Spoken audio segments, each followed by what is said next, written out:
Chapter 1496. Tyrant, who was in Karazhan, felt bitter as she watched Illidan being beaten by the three heroines. Illidan was proud. Even though he had fallen into the path of demons, no one could take away his pride. Originally, with Illidan's demigod skills and speed, no one could stop him if he wanted to leave.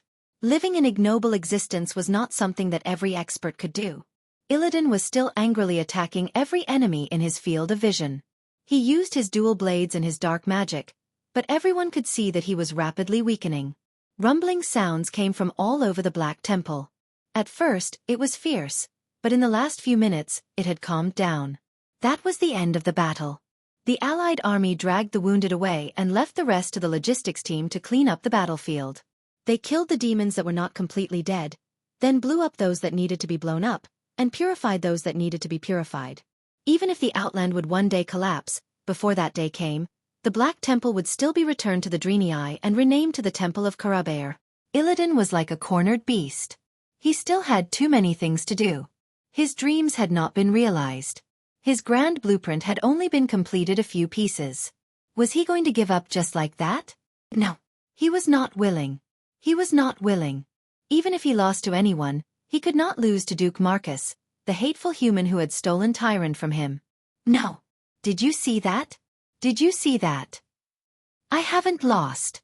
I haven't lost. Illidan yelled like a madman. Whether it was the three heroines who were besieging Illidan, or the powerful figures who were holding the line, none of them took Illidan's words to heart. They only thought that it was the last words of madness of a traitor whose soul had been corrupted by evil energy, and who was already more demon than elf. Only two people understood what he was saying. Tyrant, who was in Karazhan, hugged Duque tightly. She wanted to rub her perfect face into Duque's chest. Duque could clearly feel a wetness spreading from his chest. It was Tyrant's tears. Compared to Tyrant's simple sadness, Duque was actually the most conflicted. At this moment, Duke was finally certain that Illidan was just like how it was in history. He was actually playing the infernal affairs game. Why was it that he had been hunted by Maiev for so many years but had never fought with her? How did Illidan react when he heard that Tyrant and a small number of her sentinels had fallen into the river Aravath and been attacked by the Scourge? It was salvation. Fleeing to the Outlands was one thing, and so was the final battle with Earthies. Who would have thought that Illidan had such a magnificent demigod-level power? If he was merely controlled by dark powers, if he was merely a traitor and a loser, why did he not seek revenge on his people who used him and then abandoned him like trash? Why was he willing to join forces with his brother, who had banished him, to save Tyrant even though he was already a demon? In fact, he didn't even hate Duque, who had stolen Tyrant from him.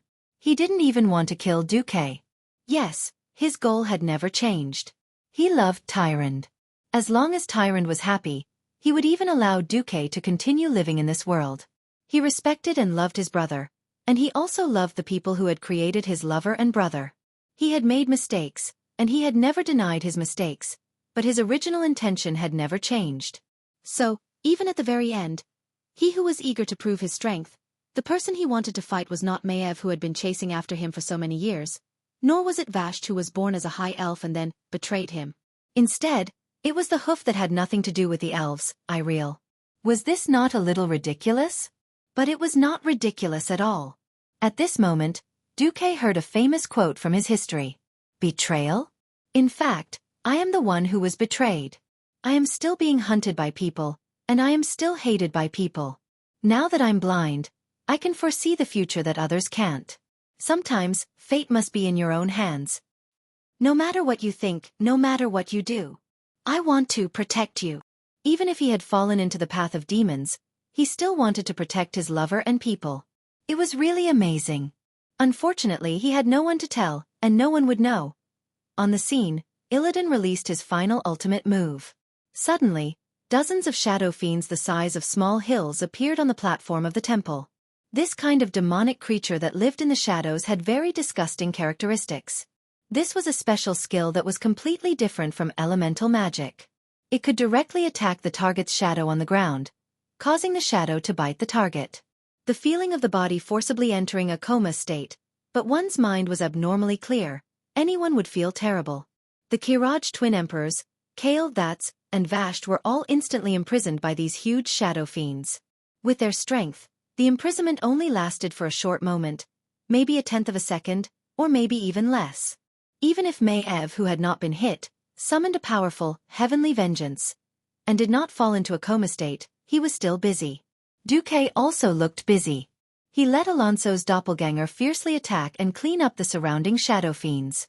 For Illidan's surprise attack, this was enough. Illidan's figure suddenly shrunk. He was no longer the extremely burly huge demon, but more like a former demon hunter. His figure was thin and strong. He dashed forward quickly, and because his speed was too fast, his posture was too low, giving the illusion that he was swimming close to the ground. Not good. Imriel's heart skipped a beat. She no longer had any hope of getting lucky. She took a horse stance, squatted down, and put the shield on her left arm in front of her. Her two S-shaped legs were like two compressed springs, ready to withstand the impact at any time. At the same time, she directly activated her invincibility. However, Illidan still came. The incomparably sharp Azanatha's warblade was close to the ground, and a strange emerald green light swept out. It looked like it was going to cut off Imriel's legs. Her hooves gritted her teeth and suddenly sat down. She wanted to smash the lower edge of the shield into the ground to block this strange blade. Who would have thought that the egg blades were only called egg blades when they were in pairs? Before the second hand that slashed over could even cut, it seemed to have triggered some strange special effect of the twin blades. The main hand's warblade of Azanoth actually slashed at an even higher and more exaggerated speed. If one had to describe the speed of this move, it would be lightning. When ordinary strong people saw this green light, their heads would already be flying into the sky. Yes. It was that fast. This was the speed of a blade that had gone through millions of times of practice to reach the realm of God. She was dead. Illidan was so sure. Chapter 1497. What happened next made everyone who saw it speechless.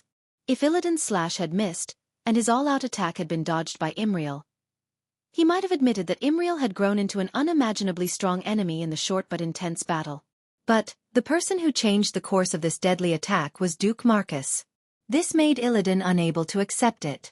What made it even more difficult for his pride to accept was that Duque had caught his warblade of Azanoth between his fingers. That's right. Duque had used his mortal body to catch Illidan's lightning-fast attack. Even though it was not as gentle as a butterfly's wing, Duque had paid a huge price. His entire left hand had exploded in order to catch this dark-powered divine weapon. His skin and muscles were torn apart, leaving only the bones and tendons of his fingers filled with arcane energy. But Illidan still felt that the time and space around him had frozen, and he greedily breathed in the hot air. How is this possible? Illidan panted in a barely audible voice. He tried hard to restrain his body that was about to tremble as he recalled the unbelievable scene in front of him. He had slashed as fast as he could. He was fast, but Duque was even faster. Because he was so focused on killing Imriel, he had neglected a very important detail. Duque, who was dozens of steps away, did not move. But in fact, Duque had moved. Duque had left a real illusion on the spot, and then his entire body was in a state of invisibility, followed by the fire element blazing haste and haste. When a demigod-level mage used this skill, his speed was too fast. No haste potion in the world could achieve this effect. Even with Illidan's dynamic vision, he could still see a series of afterimages left behind by Duque's speed. His strike could be said to have arrived first even though he had launched it later. Who knew that Duke's strike was even more terrifying than his? Duke had caught up to him from dozens of steps away after he had launched his strike. Duke threw away the staff in his hand and used his left hand to grab his divine weapon warblade. Initially, he thought that he could cut off Imriel's neck in Duque's hand. It turned out that he had thought too much. On the blade that he had extended, there were indeed 3 fingers that were very characteristic of the Scourge army: thumb, index and middle fingers. Moreover, he did not grab the blade from the front, but bent his wrist and grabbed the back of the blade from the back. He did not enter the path of the blade, but caught up with the speed of Azanatha's warblade. While the main hand of Azanatha's warblade was grabbed by Duque, the other hand's blade collided with Imriel's shield. At this critical moment, Duque's right hand suddenly lit up with the brightest golden light. That was the holy light of the demon slayer in Duque's hand. At this critical moment, Duque's right hand suddenly lit up with the brightest golden light. That was the holy light of the demon slayer in Duque's hand. looking at the rapidly magnifying golden light in his field of vision. At this moment, it was too late. Illidan used all his strength. Whether he continued to slash forward, pull back, or dodge left and right, he could not escape this attack. The slow spell that Duke had just cast made Illidan feel like he was pulling on a chain that was tied to a mountain. His extremely slow and heavy body made it impossible for him to escape. If Illidan's attack was said to be as fast as lightning, then Duke had forcefully reduced Illidan's speed to the level of a snail, and then used the speed of a tortoise to demonstrate what it meant to be relatively fast as lightning. Under normal circumstances, Illidan would not have been hit by this attack no matter what. However, Duke's attack made him feel even more pain and despair. Duke's face was emotionless. He did not show any deep hatred for the elven traitor, nor did he show any sympathy for him. He did not show any gloating over his impending fall, nor did he show any smugness of getting rid of a rival in love. Instead, Duke had a strange look that said, "I understand you, but don't blame me." Illidan was suddenly stunned. He remembered the various magical things about Duke, and the legend that Duke claimed to have peeped into the future in the River of Time. Could it be that Duke really understands me? There was no time for Illidan to think about life.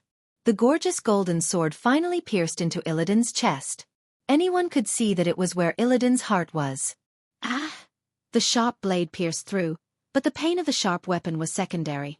The burning holy power entering his chest was the biggest source of pain for the half-demon Illidan. Unable to bear it, Illidan let out the most tragic howl.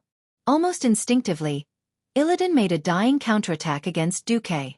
Duke barely managed to block the main attack of the twin blades of Azeroth, with the ice barrier. However, the offhand of the blade flashed past, and the entire right arm of the humanoid puppet that looked like Duke flew into the sky. Duke stumbled back. Illidan still did not admit defeat. He threw away the blade in his left hand and held the hilt with his right hand, trying to pull out the demon slayer. At this time Imriel, who had just recovered from his daze, heard Duke's command. "Hoof, go! Smash the hilt!"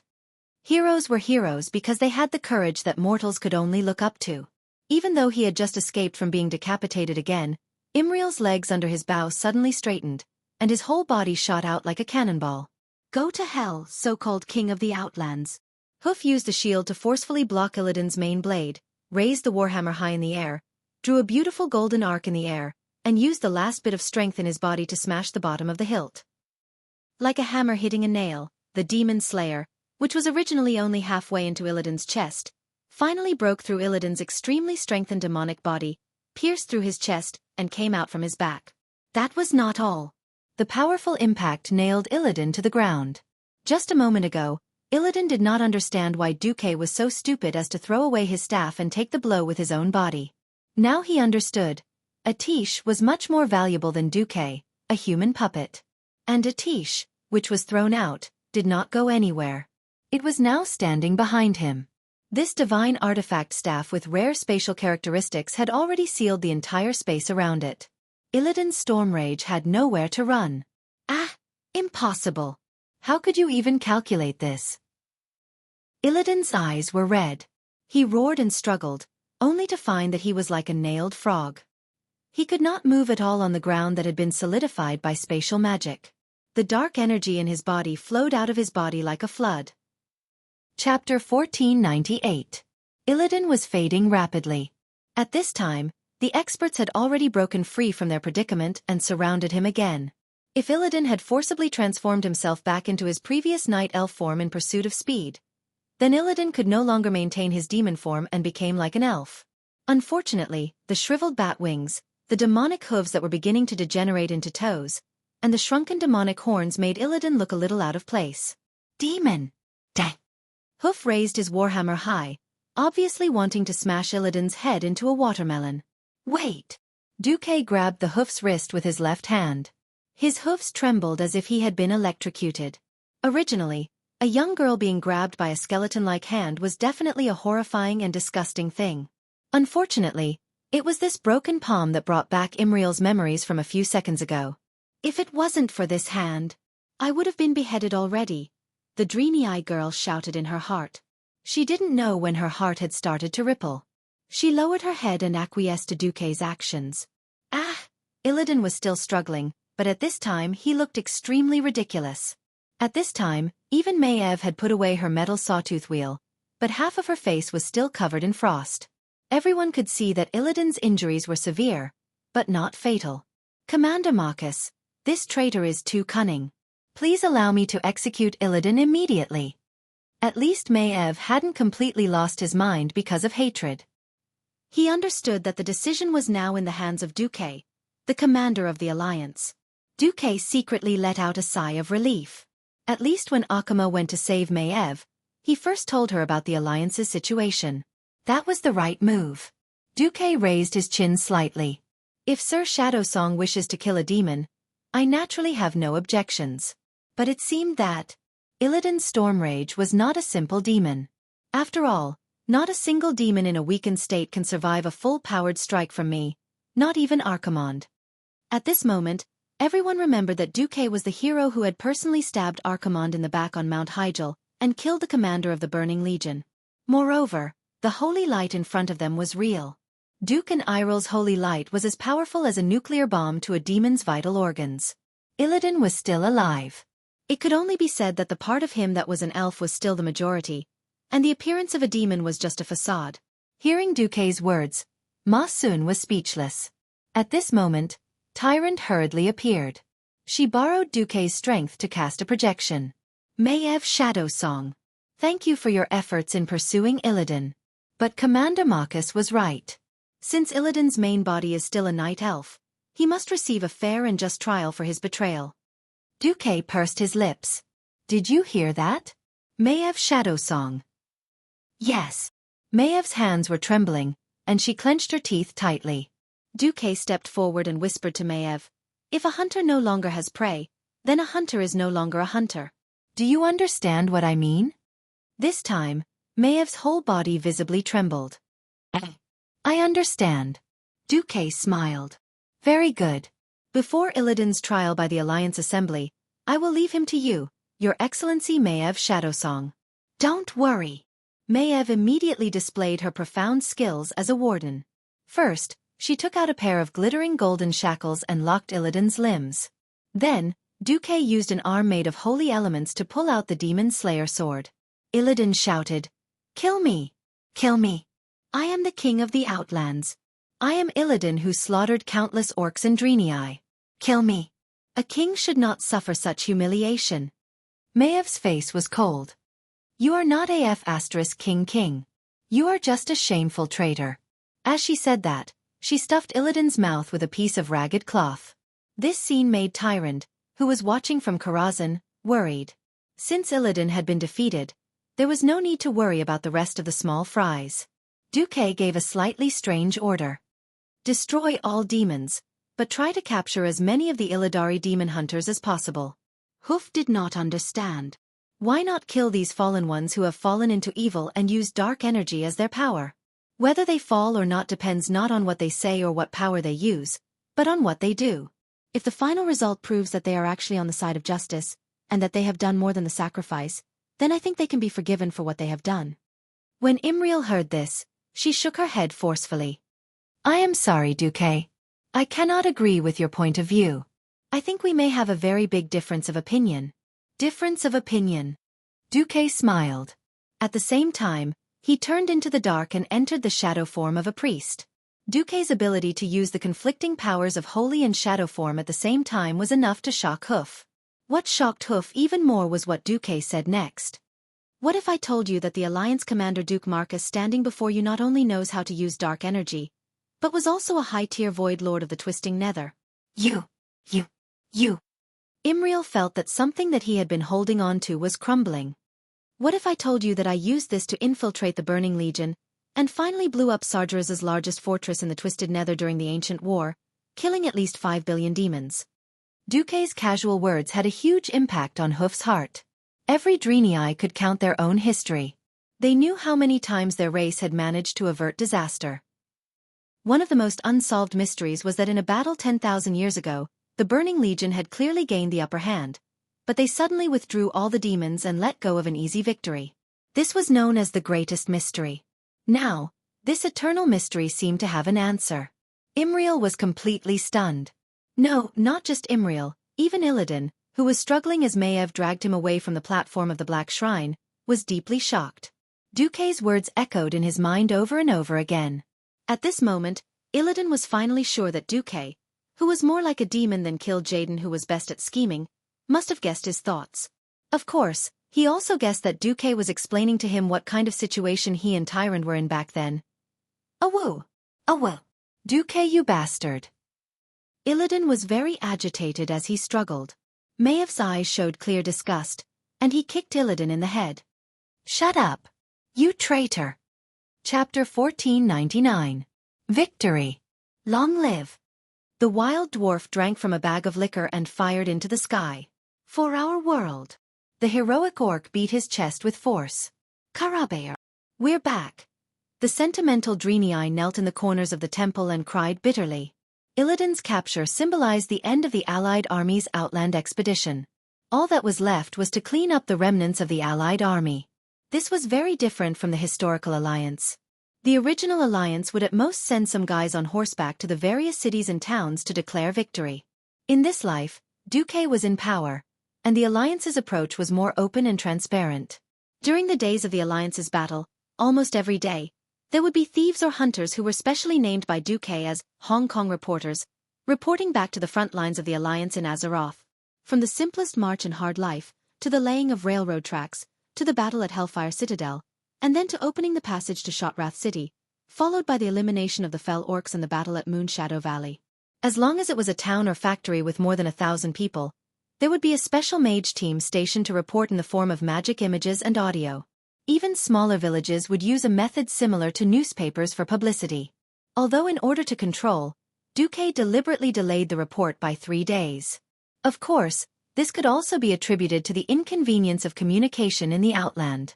But for the people of Azeroth, this was definitely something new.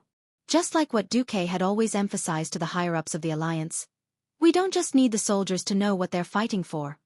We also need the people to know where their labor, their taxes, have gone to. Only then will our soldiers take the initiative to fight, and our people will work with their lives on the line. Xueqi had run the Alliance for so many years, and the Alliance was already quite used to the wartime economy. Once the war started, they would immediately implement various plans, greatly reducing the supply of luxury goods and increasing the production of military goods. Thanks to the Alliance's current strong economic and agricultural strength, there was no need for a food rationing system within the Alliance. They only prohibited merchants from selling food in bulk across borders. All merchants must have a permit and sell food and specialty fruits and vegetables on time.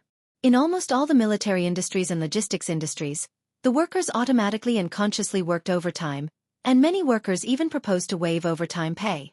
The people of the Alliance had no regrets, because they knew that they were contributing to this righteous war. It was because of their efforts that the frontline soldiers could eat canned food of various tastes, live in tents, and sleep in warm sleeping bags. Because there were reports from the front line, and every piece of military equipment had a unique number. Therefore, from time to time, there would be old workers or aunties who were pleasantly surprised to discover in the news that a certain sleeping bag or a certain shovel was made by themselves. That sense of participation was incomparable to any of the previous wars. Even though they were separated by countless light years, the people in the rear still felt that their hearts were connected to the soldiers on the front lines. The logistics unit had specially vacated a special train so that the soldiers could write letters to their families every week. It was also very well received. So when news of victory came from the Outer Realm, the entire Alliance cheered. Hooray! Victory! Long live the Alliance! Long live Commander Marcus! Long live His Majesty Rin! Looking at the Alliance flags that were stuck all over the Darkness Shrine, while the people cheered, they also noticed the report that was inserted in between the victory announcements. It was the image of the evil human body modification experiment sent from the Darkness Shrine. The scene of blood flowing, the taboo scene of forced intercourse with the blood fiends, almost crossed the magic mirror and pounced on the people. Although the broadcaster, Bishop Sally White Mane, had already solemnly reminded the people before the broadcast that the following scene was quite bloody, many people still felt extremely uncomfortable. There were number 18 prohibitions in the Alliance. Most of the current generation of Alliance youths were born during the war at the Dark Portal. In addition, the previous generation had been ravaged by war, so no one felt that there was anything wrong with the Alliance broadcasting this. At most, mothers would leave with their frightened children. Oh my god. That's too scary. Damn it. I can't imagine what would happen if millions of such monsters swarmed into Azeroth. Holy light above, I finally understand why the Alliance spends so much money every year to defend the Dark Portal and strengthen the Watchtower. The Alliance could be said to be united now, with full support. Even if Xueqi slapped his forehead and suddenly brainlessly held a general election or something, he would probably be elected with 99% of the votes. The end of the war was the end of a stage for the people, but for the higher-ups of the Alliance and the Horde, there were as many things to be done. The Horde was busy migrating people out of Draenor, which was about to be destroyed, and so were the Draenei. As the new leader of the Draenei, Imriel personally defeated Illidan as soon as he came to power. He helped the Draenei reclaim the Darkness Shrine and renamed it the Karabaer Shrine.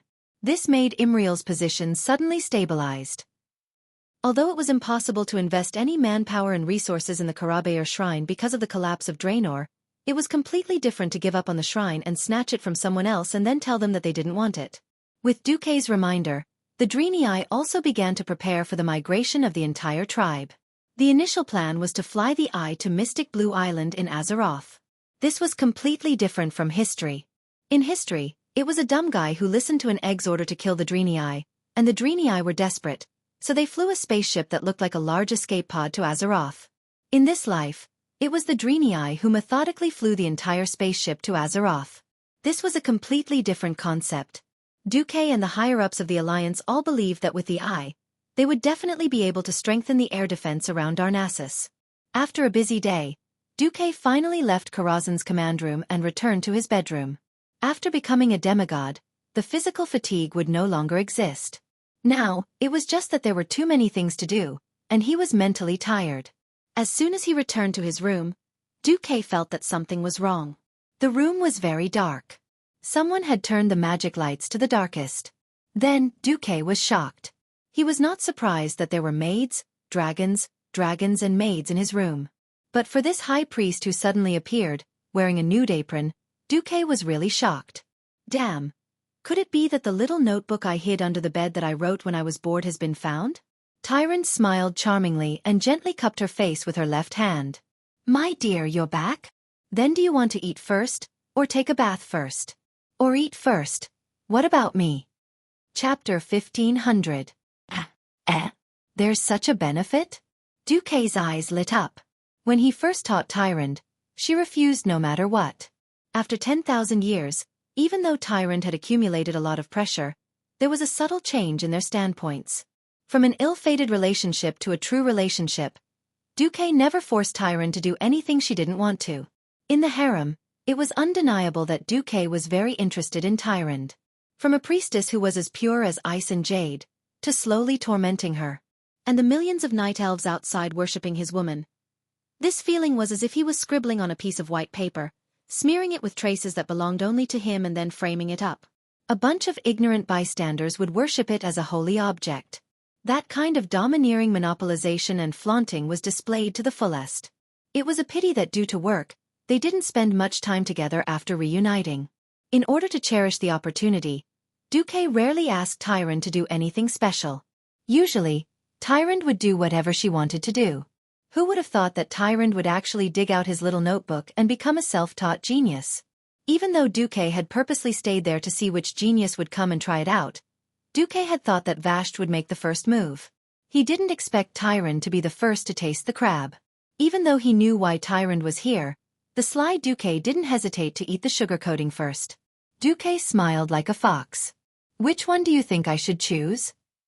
For once, Tyrant was immersed in her role. She had a vexed look on her face as she placed her hands above her abdomen, her fingers chattering anxiously. Oh, I just remembered that I forgot to cook dinner and run the bathwater. What should I do? Damn. This cosplay. I'll give you 101 points. I'm not afraid of you getting arrogant with an extra point. Xueqi immediately attacked, pulling Tyrant over with a fake version of Death's Grasp. Without saying anything, he used 5 armor penetrationis. Tyrant was a cloth-armored class, so her armor was low. Now it was almost 0. Annoying. Are you really annoying or just pretending? Fake. Yo, big sister, you're courting death. Xueqi laughed heartily. Very good. It wasn't easy for me to cultivate a demigod body, and now I can finally put it to good use. Very quickly, Tyrant was first hit by Bewitched, then as if she had been hit by Flaming Storm, her entire body was engulfed in heat. Faced with Duque's charge, Tyrant hurriedly activated suppression, and shouted, "You dare!" At the same time, he activated Swift Sprint, and ran away. "You're asking me if I'm touched? Of course I dare to move." Duque immediately used Backstab on Tyrant, who had accidentally fallen to the ground in an oar's pose. The feeling of being stabbed repeatedly made Dumuk cry, which he hadn't felt for a long time. It felt so good. This was an unlimited backstab with unlimited energy. Once upon a time, Duque had envied those thieves who could hide behind the boss but and stab it infinitely. Now, he had also become a thief. Yes, the kind that stole people's hearts. The flag duel had once again proven his martial arts skills. Once the godly sword was unleashed, the world would be shocked. Duque was satisfied.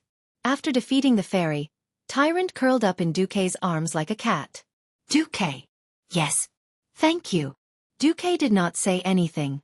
He just gently stroked Tyrant's soft and bright hair. Once upon a time, Duque thought that such a head of bright green hair would look very exaggerated. But after looking at it for a long time, he felt that it was very unique and pleasing to the eye.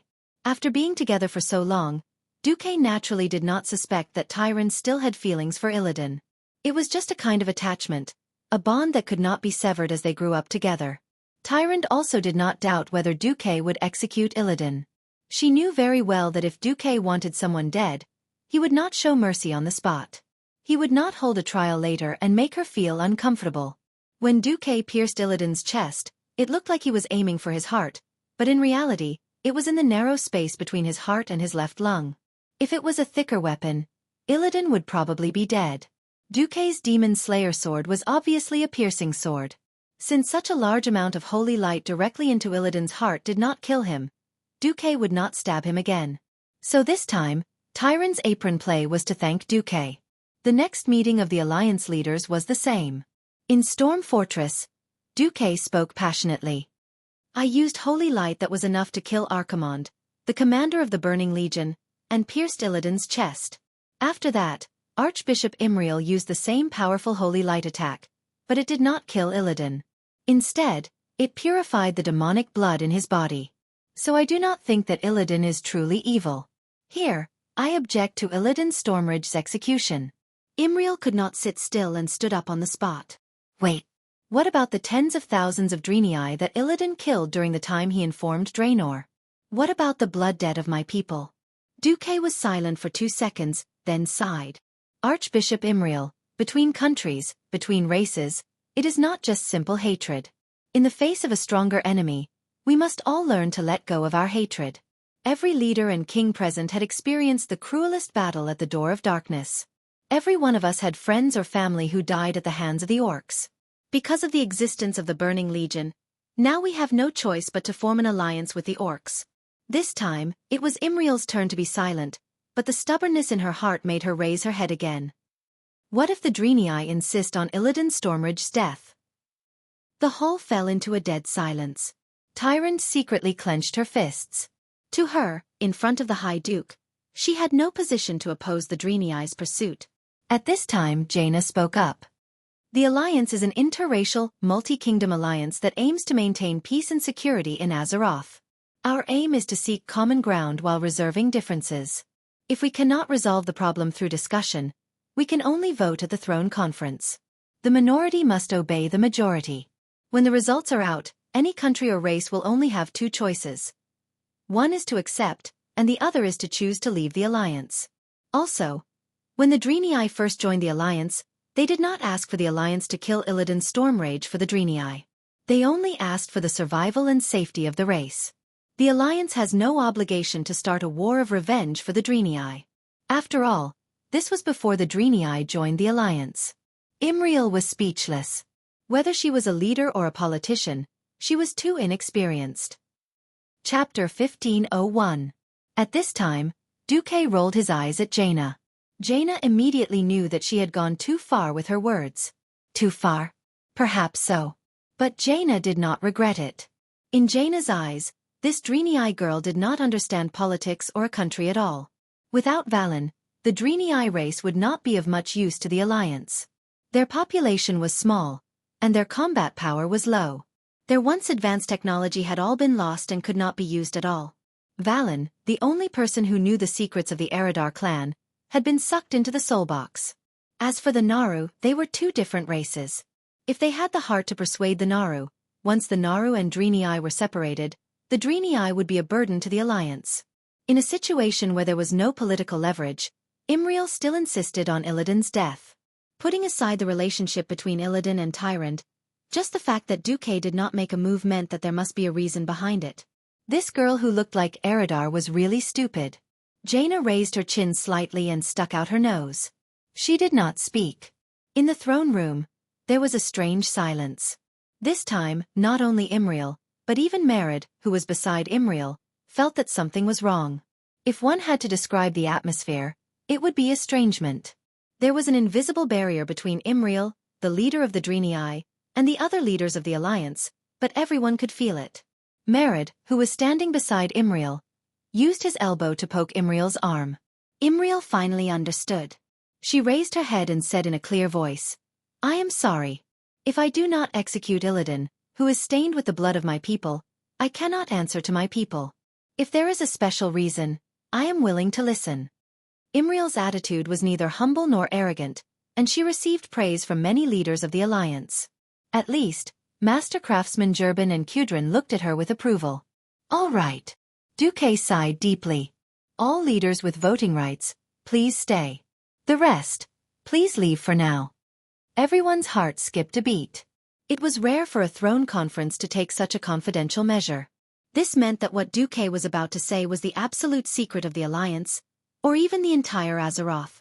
Meryd had a strange expression on his face, but when he saw that even Aurelia, Vashj, and other non-core leaders had left, he had no choice but to leave as well. Soon, there were only a dozen people left in the large hall. The atmosphere became heavy, and what made the leaders feel even more pressured was that the will of the moon goddess Elune had descended. Xueqi explained, "The following content concerns the survival of Azeroth, so please swear in the name of the moon goddess Elune that you will not reveal a single word of what you are about to hear. If you violate the oath, the mighty power of the goddess lurking in your souls will burn your souls to ashes." "I swear." The leaders swore one after another. They immediately felt a gentle yet resolute strength enter their souls. After everyone swore, Xueqi received Elune's message. Then, Xueqi raised his hand, and suddenly a huge arcane barrier rose from Xueqi's body. In this huge blue sphere, all elements that did not belong to Xueqi were forcibly expelled. Then, Xueqi's eyes swept across the leaders repeatedly like lightning. It was not an ordinary gaze. This divine gaze easily saw through everyone's body, from clothes to skin, to subcutaneous tissues, to internal organs, and even souls. Although Xueqi had left everything to the system elves, every leader felt as if they had been completely seen through. Xueqi's women did not feel that it was a big problem, but Imriel's cheeks suddenly turned crimson. "All right, it should be safe now. If even a true god and a demigod like this can cause problems, then there's nothing we can do about Azeroth." Xueqi sighed. "What I'm going to say next is that Illidan is probably the key to our destruction of the Burning Legion. This possibility is 99%. After Illidan was captured, he did not say a word. His tight-lipped attitude infuriated Maiev. He neither denied nor admitted to the accusations of his crimes. When he was scolded, he would occasionally retort to Maiev. As for his interrogation, it could be said that there was no progress at all. Just because he did not say anything, did not mean that Xueqi did not know. After carefully examining Illidan's body, Xueqi finally confirmed that Illidan, as in history, just happened to be doing his own thing when the Alliance attacked the Outland. When the Alliance had not attacked the Outland, Illidan began to secretly implement his own plan during the time when the Alliance reorganized the army. He trained a group of demon hunters and formed Illidan, waiting for the opportunity to attack the Legion's world. Among them, Illidan personally led the attack on the Dreadlord's home planet, Nazriza, and stole the Seal of Argus from the archives. This device allowed Illidan to directly enter Argus, the common home of Eredar and the Draenei, and the current headquarters of the Legion. Knowing that Nazriza was attacked, the Burning Legion immediately sent a large number of reinforcements here, and Illidan was waiting for this moment. He forcibly tore open his own portal. So the world changed, just like when Zul turned Draenor into a broken outland. The turbulent energy tore Nazriza apart, and the entire planet exploded into pieces. Because this planet was in the void, the souls of countless demon hunters were destroyed along with their bodies, and could no longer be resurrected. The Legion was furious, and in order to retaliate, they opened more portals in the Outland. Just at this time, the Alliance and the Horde sent a large-scale army to attack the Dark Portal and came to the Outland. Demon Lord Kuril planned to set a trap for the Azeroth army on the Hellfire Peninsula, surround and annihilate them. However, Illidan discovered his plan and successfully thwarted the siege. Using the Seal of Argus, Illidan projected his soul into Kil'jaeden's palace, but before he could do anything, he was discovered by Kil'jaeden. Just as he was about to be caught and his identity was about to be revealed, a mysterious voice sent Illidan's soul back to his own body. Illidan then met the oldest Narazila, and learned all the secrets of Sargeras, the Burning Legion, and the true darkness lurking in the void. But Illidan refused to say anything. It didn't matter. After Xueqi confirmed that he was one of them, he naturally had a way to help him get away with it. I once asked Lord Valen about the Eridar's home planet, Argus. I found out a lot of interesting things. For example, the defense mode there, and the quality of the earth there. Lord Valen even used telepathy to send me an image of Argus. Chapter 1502. It was Argus's information. The leaders all stared at the image of Argus, trying to imprint the scene into their minds. It was a beautiful and high-tech world full of Azeroth that all races could not understand.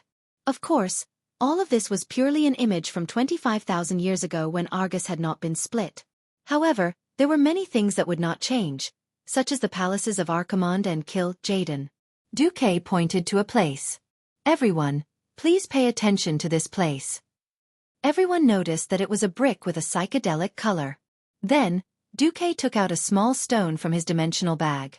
The stone was very small, but under the magnification of the magnifying glass, everyone immediately recognized that this small stone was the same color as the brick of Kil'jaeden's palace in the image. When we attacked the Outland, Illidan went to Kil'jaeden's palace.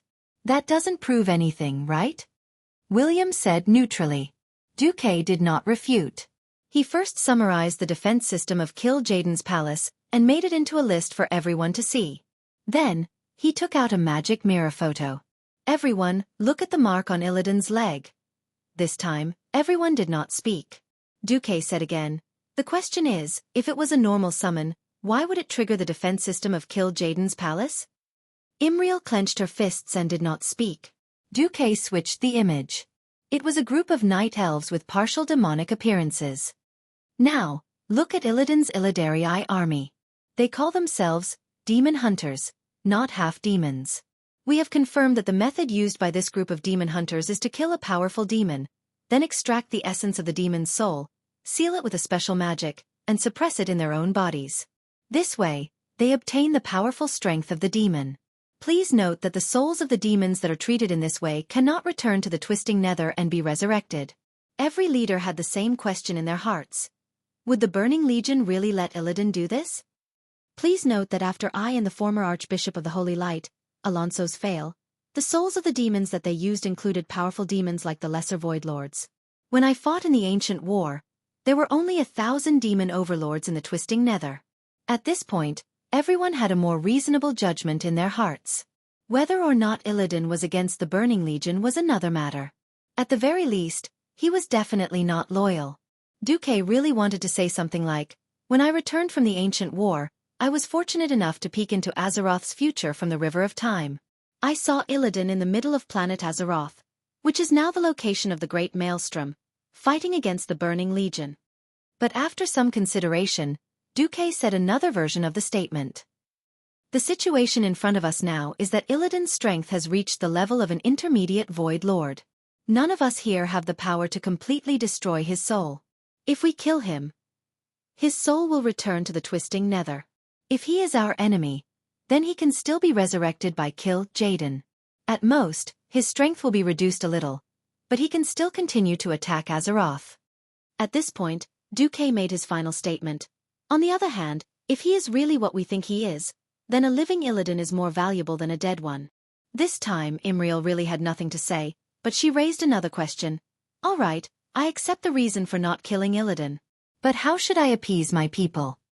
After saying that, Imriel lowered her head deeply. The Draenei girl's depression made Xueqi sigh. Xueqi said, "Next, Elune and I can focus on researching the soul casket and let Valen's soul see the light of day again. If he is a prophet, he will probably have no problem appeasing the Draenei." Before Valen fled, he had been one of the 3 leaders of Eridar for thousands of years. In addition to the time he fled, he had a reputation of 30,000 years.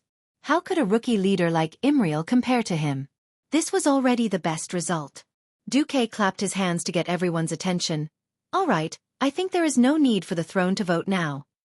The leaders all smiled and shook their heads. At this time Jaina spoke, "But if we use the holy light as a reason to pardon Illidan, it will be easily seen through by the Burning Legion, right?" Tyrant, who had been silent all this while, clenched her fists and suddenly looked up. Just as she was about to say that she would pardon Illidan in her name, Xueqi shook his head and smiled. "I will talk to Isra and tell him that Malfurion Stormrage pleaded with Isra to not execute Illidan. Then let Isra claim to have seen some kind of revelation." This time, everyone laughed. Only Dooku would dare to use the Dragon Clan as a pretense. The dragon race already had a lot of power. Isra, who was in charge of the Emerald Dream, was Cenarius' adoptive mother, and was also the big boss behind the Night Elf Druid religion. With Isra's appearance, the Night Elves would not dare to say anything. Secondly, the dragon race was used to being arrogant. Who would dare to object and confront the dragon race themselves? Anyway, with Xueqi's good relationship with the dragon race, anyone who objected would not be able to do anything about it. Perhaps this was the privilege of the Guardians of Azeroth. When Xueqi said this, Tyrant immediately gave him a look of infinite gratitude. Xueqi knew that he would be in luck again.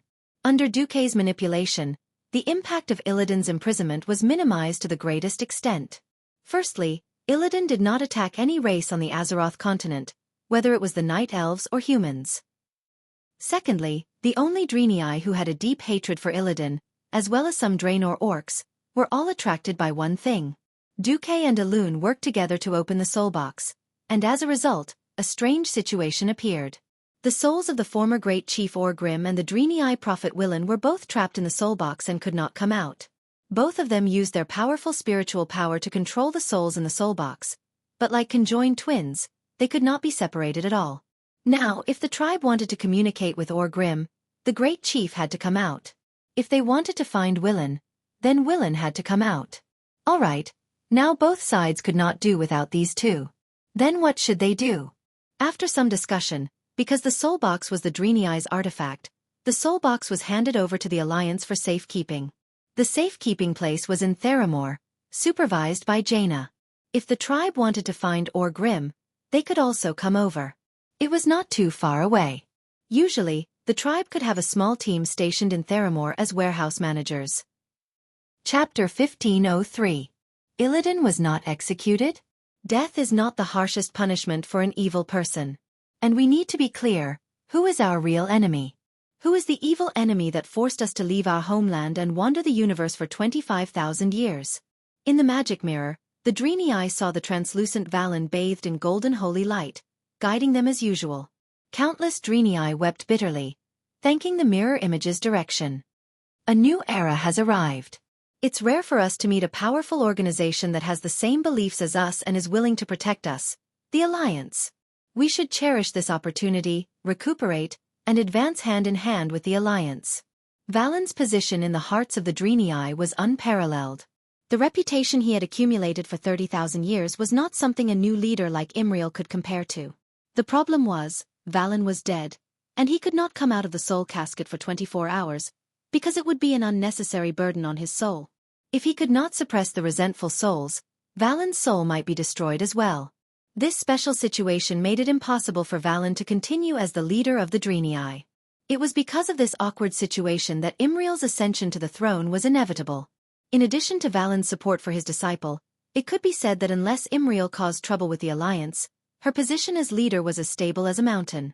In Theramore's newly built soul tower, Imriel knelt on a cushion-like object in front of the soul casket. In front of her was Valen's kind figure. "Teacher, I am troubled. Please speak." Teaching and answering questions is a teacher's duty. I was busy with the survival of the race and neglected to teach you. Now is not the worst, at least I have more time to teach you and the other Karabaer apprentices. Imriel looked at the exquisite soul casket that looked like a carved box. What I said to you, will His Excellency or Grim hear it? He can't hear what I don't want him to hear. This is my pride. When it came to how to use soul power, Eridar was the one who was the best. It's about the Alliance's throne meeting. Imriel fidgeted anxiously with her fingers. She may be a leader now, but in front of Valen, she would always be a student who never grew up. What? Does the Alliance have policies that are not beneficial to the Draenei? No, it's not. However, Mera told me that since this was an alliance of many countries and races, the Draenei needed to find strong allies in order to increase their authority within the Alliance. But no matter how hard I try, I can't make any progress. Imriel began to count with his fingers. Dwarves and gnomes don't care about the way of the holy light. After I explained that we had lost those high-tech legacies, they only cared about the quality and quantity of our holy water. The Night Elves. It seems that Illidan, who I wanted to kill before, was the childhood friend of High Priestess Tyrande. Tyrande might hate me a little now, so she's doing everything according to the rules. But the settlement that the Alliance assigned to us, the Draenei, is near Darnassus. On the human side, His Majesty Varian Rin was lukewarm towards my visit. He then said that the Stormwind Kingdom was not responsible for the affairs of the Draenei, and refused to further communicate with me about religion and military affairs. Then there's the problem. The three Windrunner sisters of the Blood Elves, Queen Menethil of Lordaeron, Queen Berev of Alterac, and Queen Proudmoore of Cult Tira seem to have formed an invisible alliance that I can't see, but I can feel, and they are collectively alienating the Draenei. Although they don't seem to treat the Draenei well, I feel that they are more enthusiastic about the tribe than the Draenei. This is not a good feeling. After that, Imriel continued to talk about what she had seen and heard after joining the Alliance. When Imriel finished, even Valen couldn't help but ponder. The experienced Valen, of course, immediately realized that the Draenei were being subtly resisted. And everything started from Imriel's request to execute Illidan according to the wishes of the Draenei people. It didn't feel like this was the intention of Duque or Tyrande, but the resistance was real. From the current situation, it could be judged that the Alliance had the most financial resources. The Marcus family directly under Duque, the Sea Kingdom of Cult Tiras, and the Trade Alliance Alterac. There was also Lordaeron, which had better grain production. The Marcus family had already done their best to support this outland expedition. The only ones who could take care of the migration of the Draenei were the remaining three families. They had spare power, but they didn't do anything. This was definitely a big problem for the Draenei. Even if the Draenei didn't collapse immediately, they couldn't stay any longer. After defeating Illidan and his forces, Thrall had rescued his fellow orcs, so it was inevitable that the army would retreat. The remaining Draenei would definitely not be able to withstand the next attack of the Burning Legion. Other than Azeroth, which had the anti-Titan planet magic circle, the Draenei had nowhere else to go. If they were to encounter the resistance of the countries within the Alliance, it would be really bad. My child, have you noticed that the leaders of the countries and forces that are resisting you have one thing in common? Imriel suddenly realized. They are all women? Yes, it's very likely that they have a good relationship with each other. They are best friends or sisters. I suggest that you find them and sincerely apologize. Not only do you give up on pursuing Illidan, but don't mention anything about Vashj. These two did cause great suffering to the Draenei in the past, but now they are within the Alliance. Imriel nodded. In the next few days, Imriel eagerly followed Valen's instructions and went to visit. Unfortunately, it was still of no use. There was no sarcasm, but there were still soft nails sent to the Draenei girls. Imriel originally wanted to find Duque. However, Duque encountered a more critical problem. The Dark Portal, Year 24, 2nd of June, Duque received a floating bottle in Karazhan. It was very interesting. This bottle actually followed the flow of the elements in the space-time rift, entered the only gap that Duque had deliberately left, and floated into Karazhan. That was the place where the Virgin Maiden was guarding. Duque used the magician's hand to open the bottle, and suddenly a paragraph of text popped out of the bottle. It formed a line of words in the common language in the void. 10th of May, Isle of Quelled Donnas, Morning Star Village. Duque couldn't help but smile. You're finally here. Chapter 1504. The Isle of Quelled Donnas, where the Sunwell was located, was once an important place for the High Elves, but now it seemed rather bleak. This could not be helped. After the fall of the Sunstrider royal family and the Silver Moon Council, which represented the supremacy of magic, the Rangers were now in power. Whether it was Servanas who was the queen, the other three Windrunner sisters, Lor, Themar or Hadgeron, they were all Rangers. Although the Rangers did not go as far as to suppress the mages, it was impossible for them to be like the era of Quel Salis, where mages were respected and all resources were given to mages. The result was that all the factions were happy, and only the mages were resentful. But what could they do? It was difficult to find a radiant moon in the country, let alone a breaking dawn. When the Allies achieved complete victory in the Outer Lands and the news that Prince Kael, that had advanced to the Breaking Dawn rank, the mages in Sindorii rejoiced and demanded the prince's return. Anyone with a discerning eye knew that anyone could return, but not the Sunstrider royal family. Otherwise, where would they put Queen Sylvanas? Kael that could be considered reasonable and publicly stated, "I am guilty." If a felony like betraying the country could be easily forgiven, then anyone could commit treason. If the country needs me, I will rush back to help in the war, but I will never return to Sindorii. This has nothing to do with Her Majesty the Windrunner. It is purely my personal atonement. Instead of returning, Kael that chose to enter the Dalajan Kirin Tor Parliament again. With the support of Duque and Jaina, he was unanimously elected as the chairman. Duque and Jaina, as well as the still missing Ronan, were nominal members to maintain their influence in the Dalajan. Apart from the mages in Sindorii who were disappointed, it could be said that this was the best outcome for everyone. On the 10th of May, a mysterious figure appeared unexpectedly. His appearance, his attire, and his staff that could not be more typical had evoked the dusty memories of many mages. After some hesitation, countless mages who were supposed to be on duty knelt on one knee. "Your Majesty." 1, 2, 10, 100. When the entire Sunwell garrison team knelt before the mysterious man, he opened his arms, a pair of withered arms that had lost all moisture.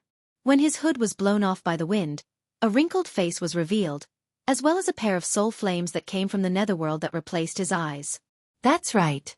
He was the former Sun King, Anastrian Sunstrider. "My subjects, I, Anastrian, have returned." The Sun King roared into the sky. What responded to him was a tsunami of cheers. "Long live our king."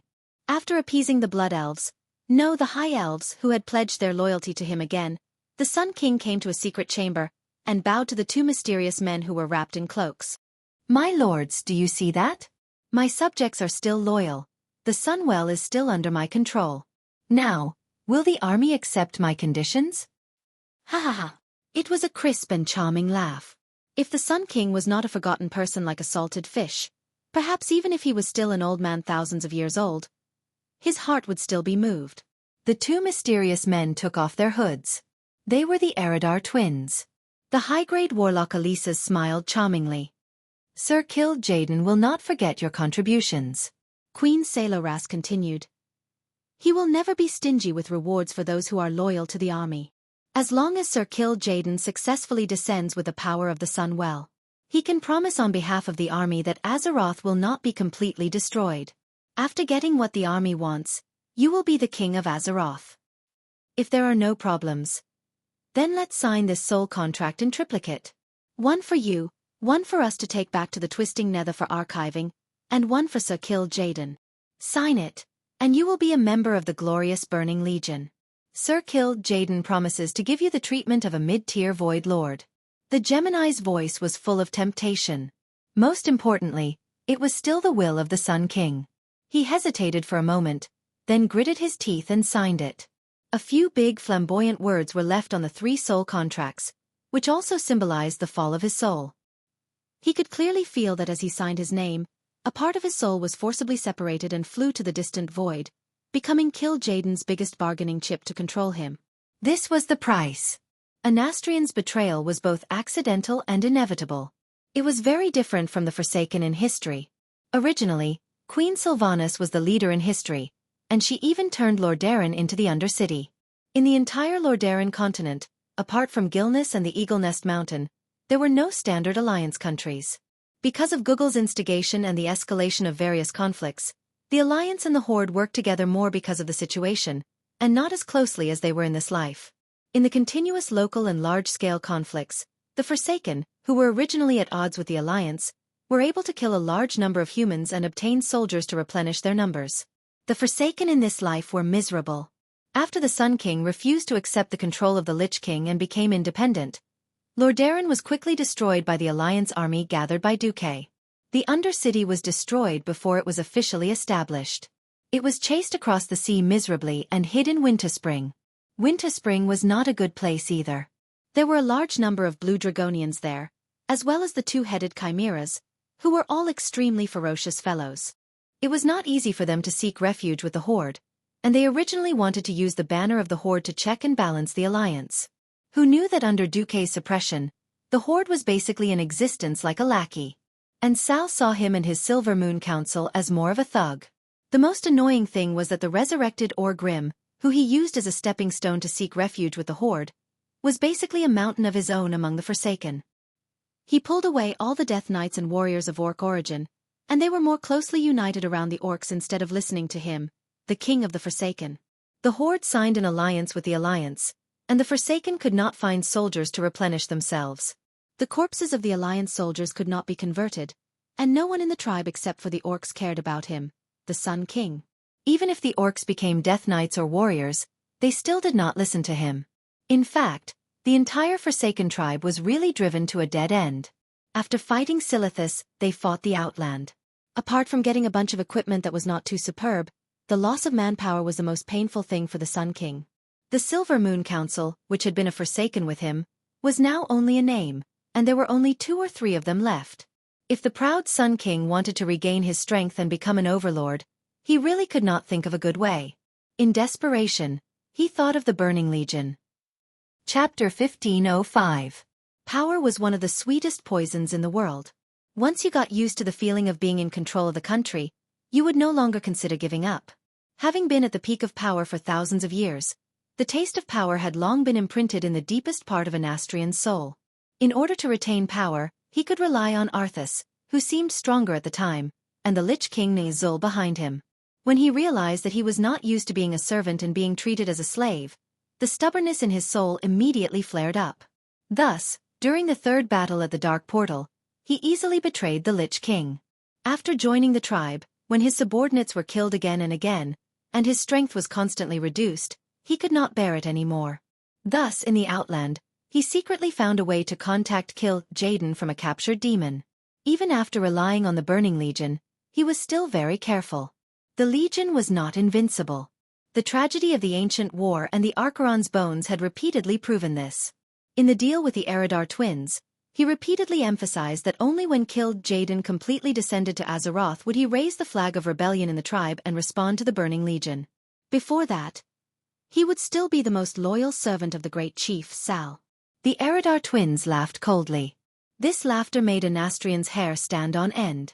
In his heart, this was the Legion's distrust of swaying people who wanted to gain benefits from both sides. Recently, the Legion has rarely been able to enter the core of the Alliance and the Horde to obtain the latest and most detailed information. If I stay in the tribe, it will be beneficial for Sir Kill Jaden to descend. Aless laughed. Haha, let's put it that way for now. Salola said with a smile, no matter what, your contribution will not be small. The Eridar twins disappeared. The ones who were here before were only their soul projections. Feeling lost, the Sun King slowly walked out of the secret chamber and looked up at the palace that once belonged to him. The beams painted bright red, the brilliant ceiling made of marble and inlaid with gold leaf, the magic stone chandelier connected to the well of the sun that was always lit. The images went from blurry to clear until every detail was reflected in the eyes constructed by the fire of the soul. It's mine. It's all mine. It belongs to me. I want them all back. The Sun King opened his arms and let out a roar that shook half of the palace. The mages loyal to him knelt on the ground and chanted the holy name of the Sunstrider. Soon, the Sun King came to a secret room that only he knew. As soon as he stepped into the room filled with cobwebs, the dusty floor lit up with mysterious magic runes. All of the runes formed a huge circular magic array that emitted a blazing red light. The light flickered as if it was welcoming the arrival of the true master of the Sun Well. Begin! The Sun King seemed to be talking to someone, but he also seemed to be talking to himself. After saying that, he began to chant an incantation. This was a secret valve that controlled the water in the sun well. Even Kale, that didn't know about this place, let alone the current queen of Sin Dorii, Sylvanas. He looked in the direction of Silver Moon City with extreme disgust. Even though he was looking at a pitch-black wall, he felt that his gaze had transcended space and landed on the usurper, nailing her to the throne that should have belonged to him. He he he he. Accompanied by the Sun King's cold laughter and the powerful energy of the Sun Well, more spatial holes appeared on the already slightly broken planet Azeroth's protective circle. These holes could not allow a Lord-level demon to pass through, but it was enough for the Eridar warlocks to complete their descent. Green teleportation doors opened in the palace corridors and halls of the Sun Well. Facing the Eridar demons that walked out of the teleportation doors, the High Elves were like their High Elves from 10,000 years ago. They knelt before these ugly and evil creatures that prided themselves on their nobility. Ha ha ha ha.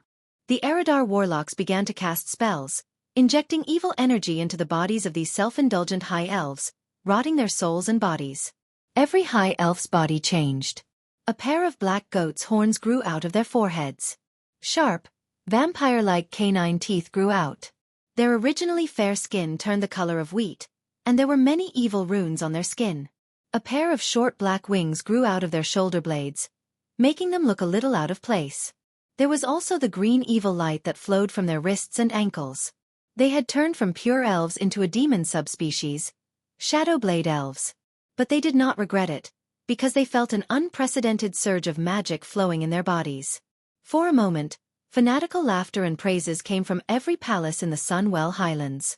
All right, I should go. I'll leave the rest to you. After the Sun King arranged everything, he turned around and opened a teleportation door to leave.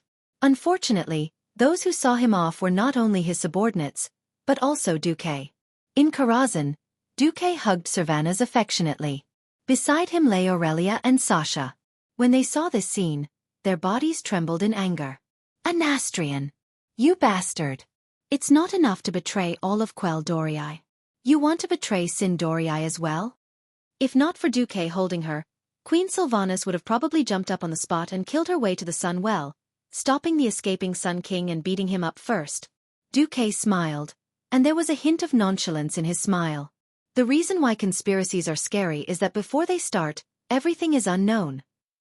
If it's a known conspiracy, then it's just a clown dancing in our palm. We can crush it easily. Aurelia was convinced. No wonder you've been sneaking into the Sunwell Highlands in all sorts of ways besides staying in Karazhan. So this is what you're up to. Sasha rubbed her eyebrows.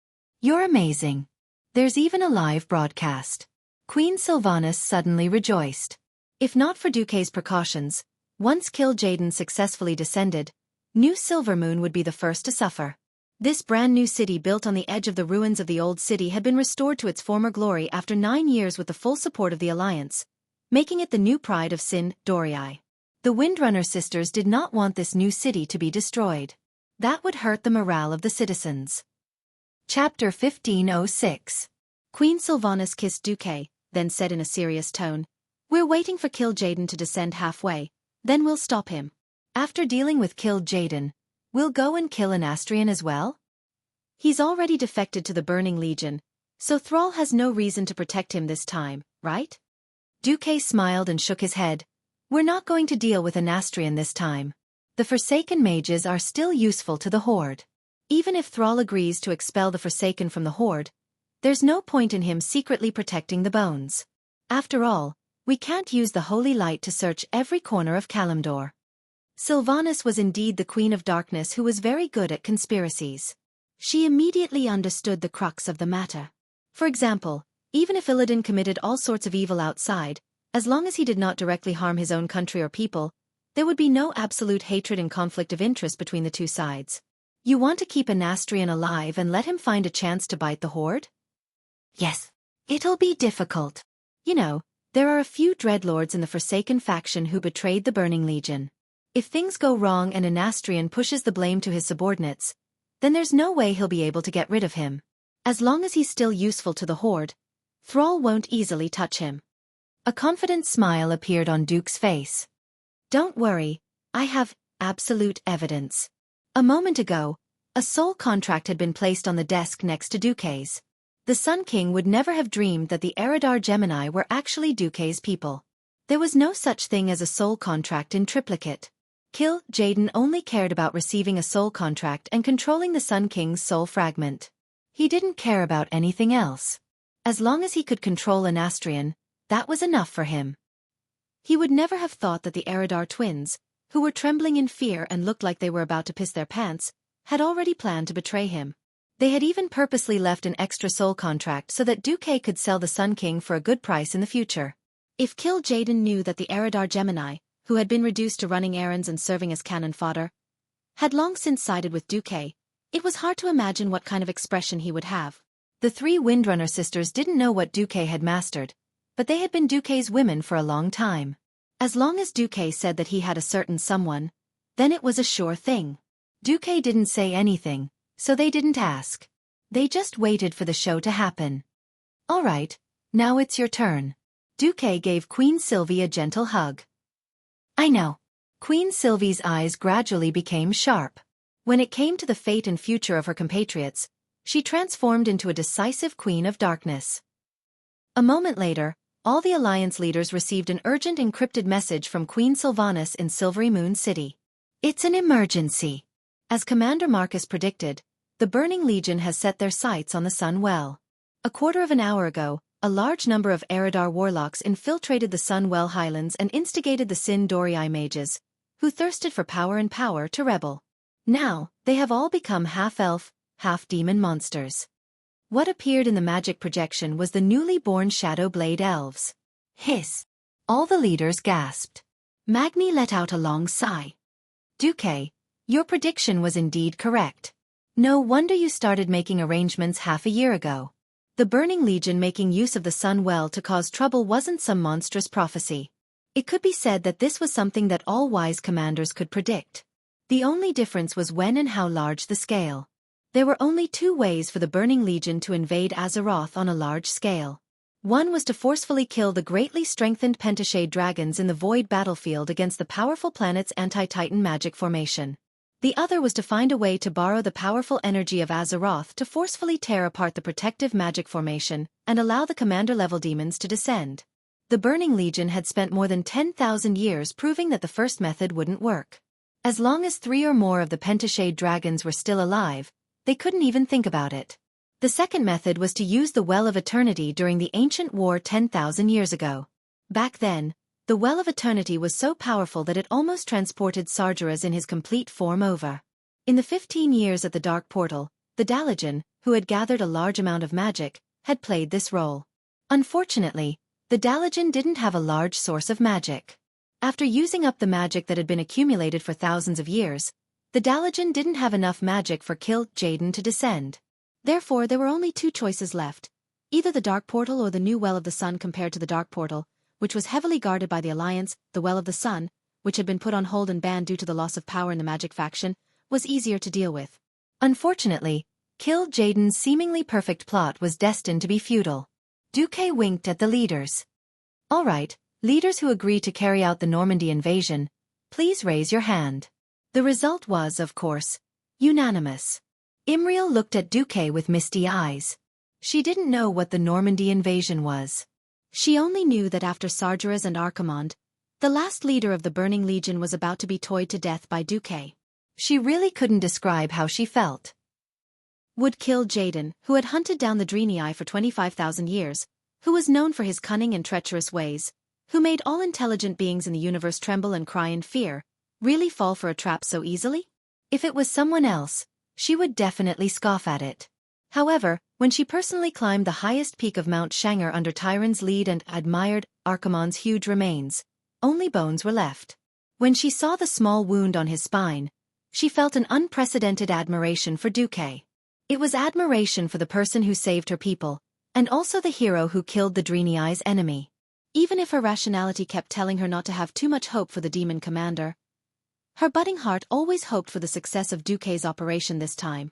As Imriel waited anxiously, it had been almost a month since the birth of the Shadowblade Elves. During this period, the mages who were spies reported that everything was fine in their daily reports. On the other hand, Servanas, the Azeroth Academy Award winner of the Best Actress Award, wanted nothing more than to hang these scumbags to death, but she still pretended to be in the dark. She even found an excuse to reduce the benefits of the mages. However, this actually made the mages faction feel more at ease. It was now the 5th of June. Suddenly on this day, the entire Isle of Quel'Donas shook violently. Chapter 1507. Roar! A strange sound rang out on the Isle of Quel'Donas. The piercing howl quickly formed an intuitive concept in the mind of Servanas, who was in the palace of New Silvery Moon. If it was like the sharp sound of an arrow being shot, then the length of this arrow was probably the distance between Silvery Moon City and the middle of the Longsong Forest. The violent howl swept across the ruins of the old Silvery Moon City from west to east, and rushed towards New Silvery Moon City. Even though Servanas was mentally prepared, he still felt the back of his head go numb. He instinctively pulled Lilith forward, and the two of them rolled behind the sturdy desk. This was her desk, and it was also a piece of armor made by Xueqi, with strong magic resistance. Almost as soon as the sonic boom rang out, the magic circle of this large armor was activated.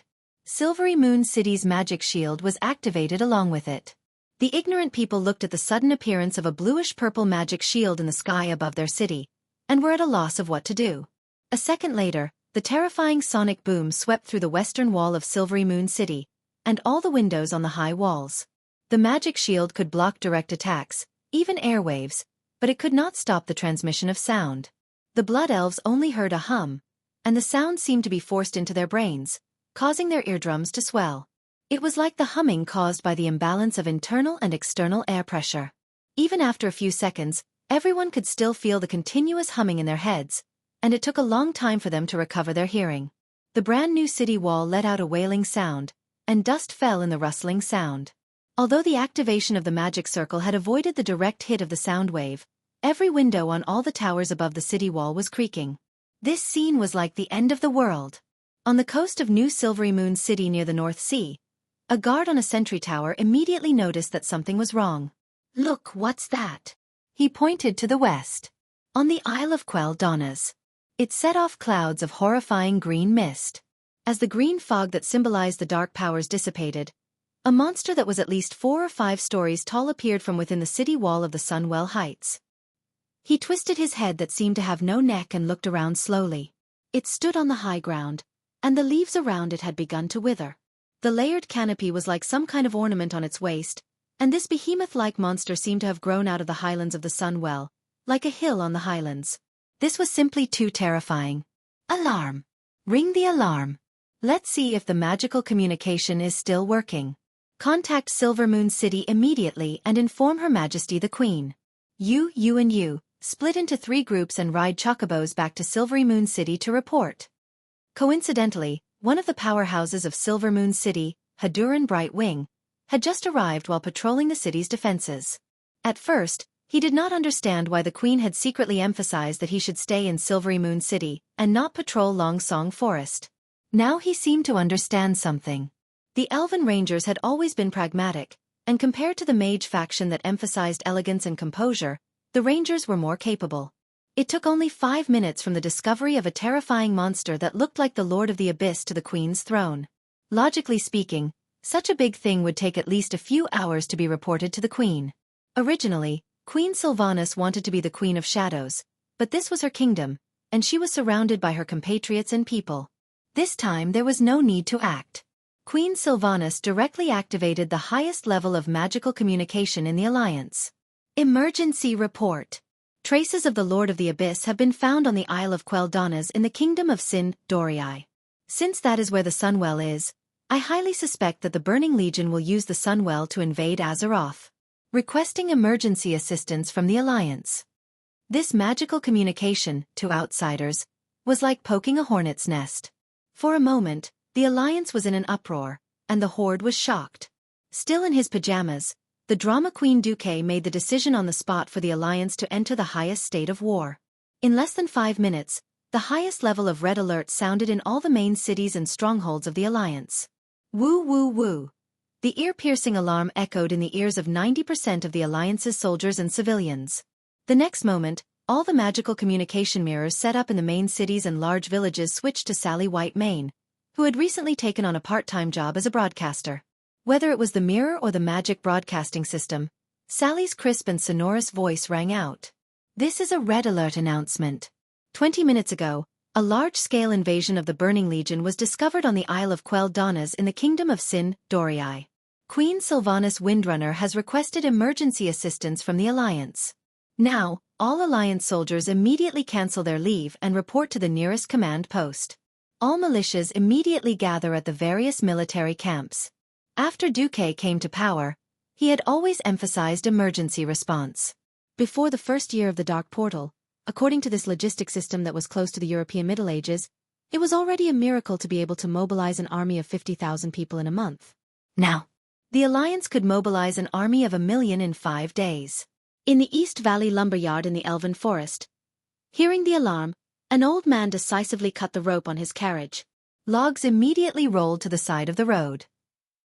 The reason he did this was because he saw a few disheveled Alliance soldiers carrying their equipment and running in the direction of the town. With one look, he could tell that they were soldiers on leave. There's no time to explain. Get on the carriage. The uncle patted the side of his carriage. Thank you, Uncle Doolittle. No need to thank me. You are also protecting our world. In the steam train stations of various sizes, after hearing the alarm, the workers immediately stopped loading the goods. They pushed boxes of goods that had nothing to do with military supplies off the carriage and threw them to the side of the railway. Hurry, hurry. Carriage 1 to 6, load all of them with wheat. Carriage 7 to 12 for the assembled soldiers. As soon as the station master finished speaking, a thin stream of silver flowed into his field of vision. It was the Alliance soldiers, some sitting in carriages, some running. Although they were a little disheveled, it did not hinder them from converging on the railway like rivers flowing into the sea. At this moment, the Alliance, the war machine that had never completely stopped, was once again in full force. Woo woo woo. Hearing the alarm from Stormwind City to the Iron Furnace Fort, to the South Sea City-State, to New Lordaeron, to Kul Tira's, diesel tanks that had been well repaired lifted the canvas covering them. With ear-piercing roars, they drove out of the warehouse built in the cave. The warships that had long been filled with ammunition and fuel whistled, calling the sailors who quickly ran to the ship. Chapter 1508. In the sky above the blasted land, Naxxramas, the floating fortress that the soldiers in the watchtower were used to and mocked as the second moon, rumbled. Usually, if soldiers wanted to go to Naxxramas, they would have to take the airship first and then transport it up one by one. Naxxramas looked like it couldn't wait any longer. It began to slowly land at the designated docking point that was specially opened for it. In order to prevent possible enemy invasion and infiltration, Naxxramas basically stayed in the air. Now that it had taken the initiative to come down and take over the soldiers on rotation, everyone knew how urgent the situation was. In the command post of the watchtower, Bulang Bronzebeard patted Reginald Windsor's shoulder and looked at the powerhouses beside him. I'll leave this place to you. Don't worry. Reginald smiled. No one can pass through here. Gavin Rad smiled. Kale, that's, who was standing next to him, also smiled. In history, the Overwatch fortress was guarded by Archmage Sastranen and General Lodenson, 2 unknown fellows. Now, they were not even ranked in the watchtower. Because the Alliance had completely withdrawn from the Outlands, Daneth Trollbane had been sent back by Xueqi to restore his country. There was no longer a need to go to the Outlands. The watchtower had returned to its function as a gateway to Azeroth, so strengthening its defense was necessary. The latest change was that Reginald was appointed as the Commander-in-Chief of the watchtower. Under him was the Commander-in-Chief of the Infantry, Gavin Rad, the Commander-in-Chief of the Cavalry, Hoss, the Commander-in-Chief of the Mages, Kale, that's, and the Commander-in-Chief of the Artillery, Bulang. As for Naxxramas, Tyrion was now in charge, Cudrin Wildhammer was in charge of the Air Force, and Solarian was in charge of the mages. Without the losses in history, the Alliance could be said to be full of talents. If the missing Ronin and the others could return, that would be even better. Although Kale, that's held the title of Speaker of Kirin Tor, the kind-hearted former prince seemed to have no interest in politics. After washing away the stigma of being a traitor, he preferred to be a dedicated character. Especially when it came to the issue of the Well of the Sun this time, he simply avoided arousing suspicion and did not even return to the Dalajan. Instead, he brought the group of 4 who jumped back to be loyal subjects to guard the borders of planet Azeroth. Although Naxxramas had the teleportation function, In order to avoid any accidents and not to alert the enemy at the beginning, it had not been moved. If he rushed there at full speed, he could reach Silvermoon City within a week. Of course, before that, the Alliance's fleet would arrive first. The port of Kul Tiras was in an uproar. Egwene, dressed as a high elf, tossed the report aside and chuckled. "My queen, who are you trying to fool? You guys are really secretive this time, but I've already arranged everything." Gianna was silent at first. The Alliance didn't have a drill earlier or later. It just so happens that in June, they're going to drill for a beach landing and artillery cover? Or a live-fire exercise on the northern coast of Rotterdam. Don't tease me. Starting from May, all the bombs that were shipped to the ship were high-explosive bombs. Also, do you really think I can't receive reports from Vasht's Naga troops? Jaina could only smile bitterly. Can you tell? Nonsense. Of course, I also know that the throne must have asked for confidentiality, so I won't say anything.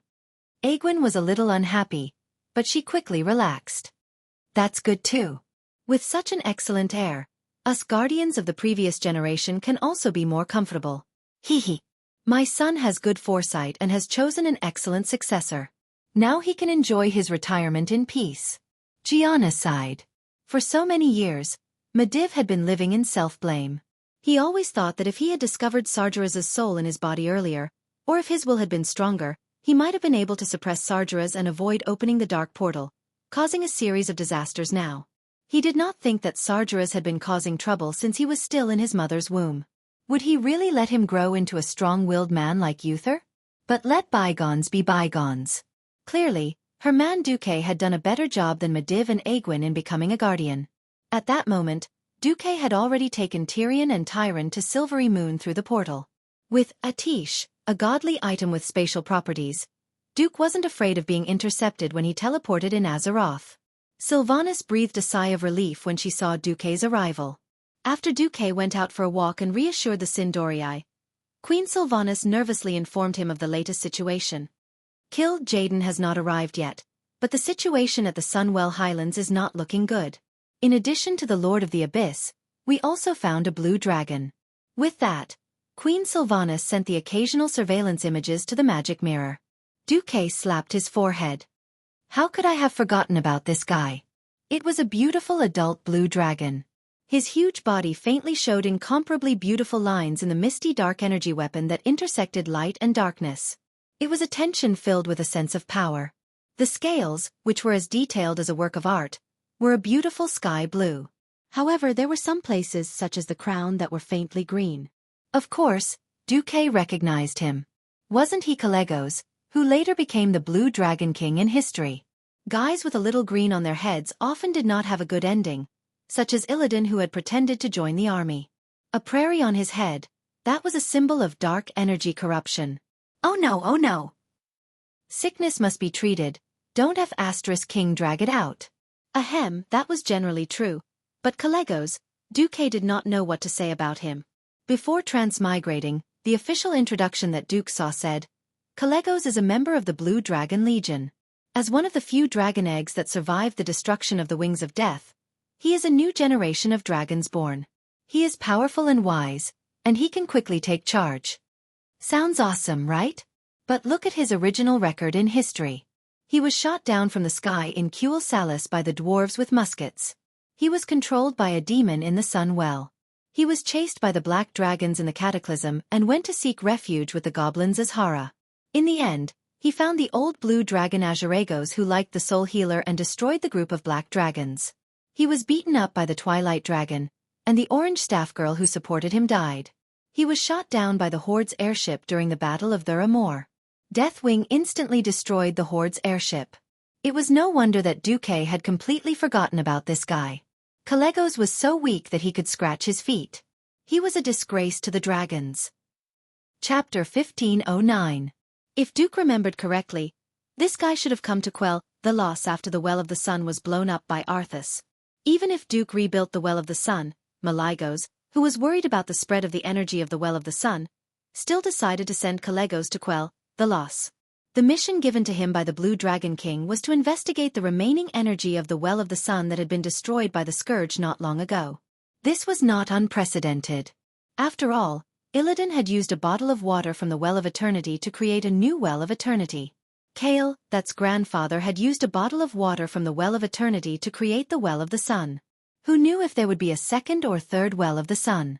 If history had not changed, then Kalegos had transformed into a blue-haired human youth, Carrie, and searched everywhere in Kuel Salis and Lordaeron. By chance, he found a strange human girl named Envina who lived with her parents, and they had a good impression of each other. Dragon Mage Krasis jumped out to explain that he had created an illusion to prevent the Scourge from obtaining the energy of the Well of the Sun. That illusion was Envina. As a high-level red dragon, Envina, although she was the carrier of the energy of the Well of the Sun, was also flesh and blood, and had feelings. Soon, she fell in love with Kalegos. Kalegos swore to protect Envina's safety. At this point, the development of things should be similar to history. As for what happened next, suddenly, Khadgar's magic message arrived. It was also something that seemed to come from a floating bottle, but it described something that did not match the known history of Xueqi. A certain traitor, without asking, it was the Sun King who had betrayed his country and Azeroth, secretly guided a group of demons, the Eridar Gemini, to find the incarnation of the Well of the Sun, Envina. While Kalegos was not around, he used a group of lackeys to capture Envina, and began an evil ritual on the highlands of the Well of the Sun. The purpose was to summon the commander of the Burning Legion, Kil'jaeden. And the brave Kalegos bravely charged into the Well of the Sun, but it seemed that he was captured instead of saving her. After reading this, Xueqi rubbed his eyebrows, and could not help but sigh at the terrible inertia of history. All right, I'll report this to the Dragon's Slumber Shrine. Duke turned his head and waved his hand. A magic mirror appeared out of thin air, and the red dragon symbol on the oval mirror disappeared after only 2 seconds, as if ripples had appeared on the surface of the mirror. The mirror image showed a red-haired mature woman with her arms akimbo in an S pose. Yo, Xueqi, is it about the thing you mentioned before? Yes, but we have a small interlude here. It seems that Kalegos of the Sleeping Dragon Temple has been captured by the demons. According to our intelligence, it's very likely that he's been enslaved by some kind of will. Before Xueqi could finish, an angry voice came from beside Alexstrasza. That idiot! What a disgrace to the dragon race. Then, the voice cursed for a while. It was obvious that it was the blue dragon's boss, Malygos. The red dragon queen had to cast a spell to shield herself before the communication became quiet. Hey, I saw your formation from above. Aren't you afraid of scaring Kil'jaeden away? Or, what if Kil'jaeden really did descend upon them? It would be good to intercept him, but it would be bad if you play with fire. Once he successfully descends, he will definitely bring his army to the void battlefield. I don't have the time to help you besiege Kil'jaeden. Xueqi smiled. His smile showed the strongest confidence. As soon as he opened his mouth, his words were like iron. When you were captured, I saved you. If you want to deal with Nesario, I helped you deal with it. Even if he's as strong as Thun, I still helped you create a time difference on the battlefield, and even Thun was destroyed. When have I ever disappointed you? The Red Dragon Queen rolled her eyes. She had an expression that said, "You're so powerful and I'm speechless." All right. You're also a demigod who went through life and death with Azeroth. I won't ask about your backup plan. I agree this time. Oh, Malygos wants you to kill that useless son of Ab*Tseth as well, so as not to embarrass him. Dooku shrugged his shoulders. For the time being, this could be considered as getting an imperial sword. Is there anything else? The red-haired queen in the mirror asked. Let me have a word with her. The image quickly changed, and a beautiful black-haired queen appeared. Yo, my mount, how are you doing in the void battlefield? Onyxia spat out 3 words. Very boring. Work hard in the void battlefield this time. I'll bring you flying when you come back. Xueqi said with a double meaning. The Black Dragon Princess blushed instantly, and then nodded quietly. The communication ended. In the fortress of the void battlefield, Alexstrasza glanced at the descendant of the Black Dragon who had just finished communicating with Xueqi and sighed in her heart. Onyxia is good in every aspect, but she lacks the sense of responsibility to protect the world. She's always not motivated, so she tends to save her life and retreat in battle. She didn't expect Xueqi's words to increase her fighting spirit. How magical! In Silvermoon City, Rothmatherin entered the hall where Queen Sylvanas was and bowed. Your Majesty, The Alliance's fleet that is acting on the northern coast has received your request for help. They have now arrived at the border, and they request to enter and fight together. Granted. After sending Rothma away, Sylvanas seemed a little worried. Are we reacting too quickly? I'm afraid of scaring Kill Jaden. If we only kill a Lord of the Abyss with such a big formation.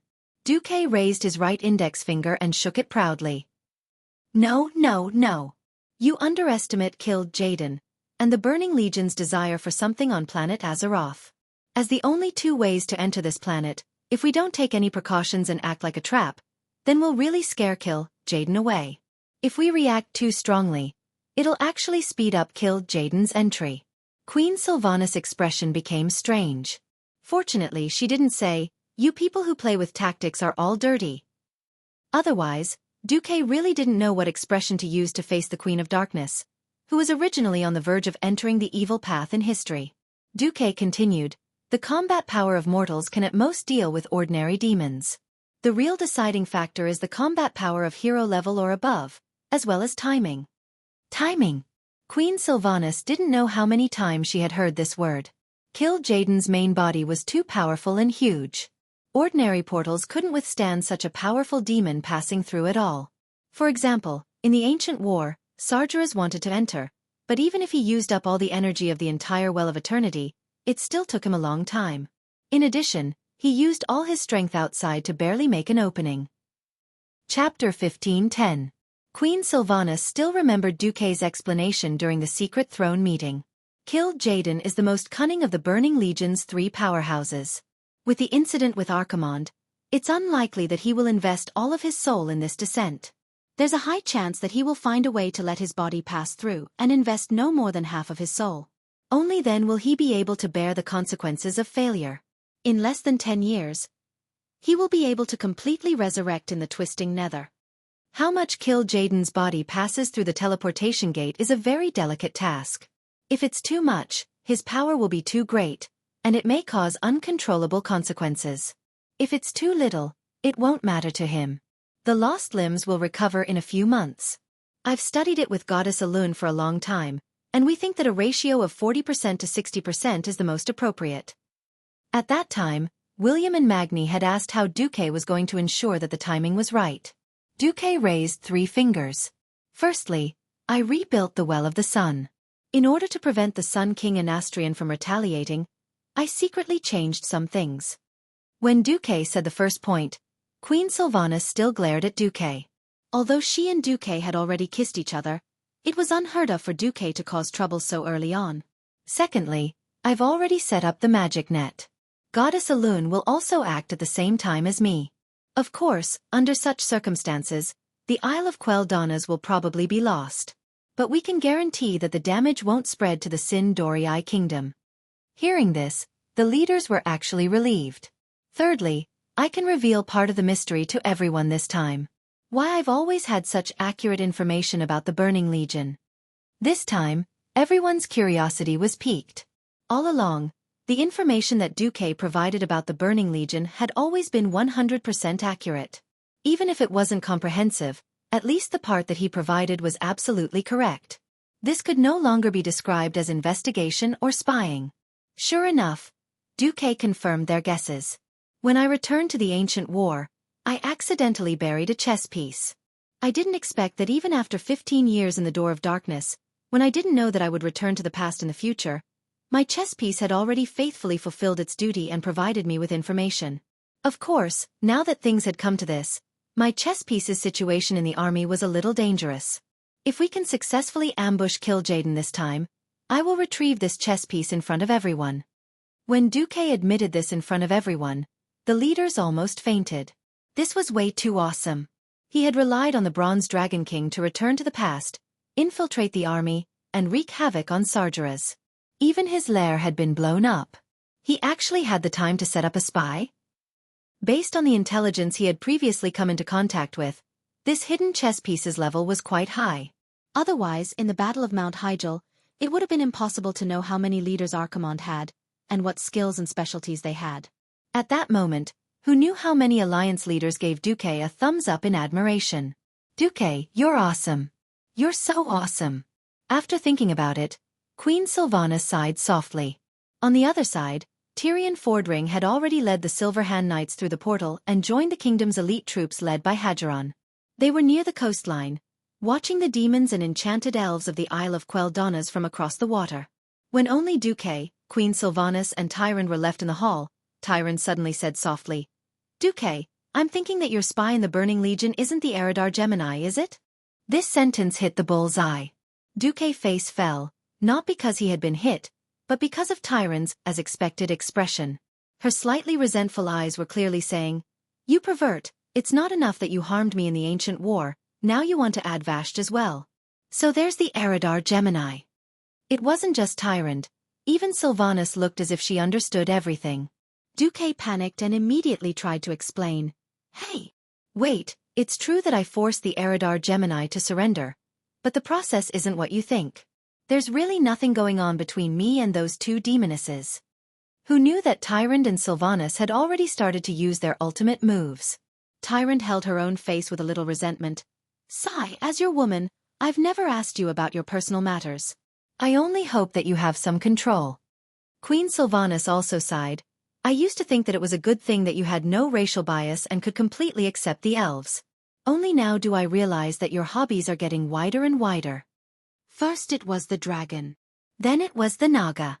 Don't think that we didn't notice that you've been staring at him reels but recently." "Sigh, that's true. Elves can't have that kind of butt." Queen Sylvanas twisted her body and stuck out her butt, but immediately gave up. This time, Duque was like mud falling on his pants. Even if it wasn't sh*t, it was still sh*t. His two women were singing the same tune. This was practically the same as the women from before Duque's transmigration. To explain was to cover up, and to cover up was useless. The more he tried to explain, the worse it would get. Even if Duque really had a bold idea before, he hadn't put it into action yet. Duque's heart took 100,000 points of damage, and he suddenly felt like he had nothing left to live for. Duque raised his head 45 degrees to the sky, as if there were tears in his eyes. "Anyway, I've never touched the Eridar Gemini. Believe it or not, it's up to you." With that, Duque left without looking back. Tyrande and Queen Sylvanas looked at each other. Could it be that we've really misunderstood Duque? Then, should we apologize to him? Let's finish this war first. All right. Outside the city, while the Horde was still hesitating on whether or not to start the war again, the war machine that was the Alliance was already in full swing. Boom, boom, boom. Magical puppets that were almost 2 stories tall were brought out from New Silverymoon's warehouse. They formed a huge line from the west gate all the way to the shore near the Isle of Quel'Donas. On the shore, even Hageron himself was surprised, because he saw that not far from the beach, there were many hemispherical magical cannons rising from the ground. All of the cannons were aimed at the Isle of Quel'Donas. Obviously, these things did not belong to the old Silverymoon City. If they did, they would have been able to use them when Arthas came to Silverymoon City to cause trouble. These expensive magic cannons were obviously Dalaran's handiwork just by looking at their appearance. When did they get here? Hageron knew about this, but he didn't know that it was of such a scale and quantity. Chapter 15:11. Firearms were very costly. Ever since the destruction of the old Silverymoon City, in order to rebuild the new Silverymoon City, the treasury was like a rat race. The most abominable thing was that after the Sun King Anastrian committed treason, he had his henchmen steal the treasury. This was not done on the day of the treason, but after he followed the Lich King, the elves who were loyal to him kept stealing, and most of them were mages in charge of magic formations. This was also why Sylvanas did not want to please the mage faction. After being in power for thousands of years, no one could get used to suddenly changing to a lowly person. And the 4 Windrunner sisters were from the Ranger family, so the 2 factions were destined to be unable to truly cooperate. So basically, when they caught those mages, they could leave the things behind and go. Normally, when a country was destroyed, the treasury was emptied, and the collapse of the country was inevitable. But the 3 Windrunner sisters were Duque's women. Since the Dark Portal's 2nd year, the Marcus family had been collecting copyright fees, and almost all new inventions had a share of Duque. For example, the railways throughout the Eastern Kingdom's mainland were all funded by the Marcus family. Building the railways was free, and the manpower, materials, and even maintenance fees were all paid by the Marcus family. Anyone who used the railways had to pay, right? Every carriage, every pound of goods, had to pay a fare. It seemed cheap, but with the extremely exaggerated transportation volume, it was an astronomical figure. This move was learned from the Celestial Empire before Duque's transmigration. The Belt and Road Initiative was provided by him, building the railways, invigorating the economy, driving the logistics, and improving the local people's living standards. At the same time, his family's market was also monopolized by him. Anyway, the flatbread was getting bigger and bigger. Even if he ate the biggest portion, at least he ate more than before. As the wealthiest family in the world, the wealth that they had accumulated was enough for Sindorii to revive. Duque doted on his women, and that was how awesome he was. It was really not a joke to say that he was as rich as a country. If he ran out of money one day, the queen would make an emergency visit to Karazhan and unlock a new position.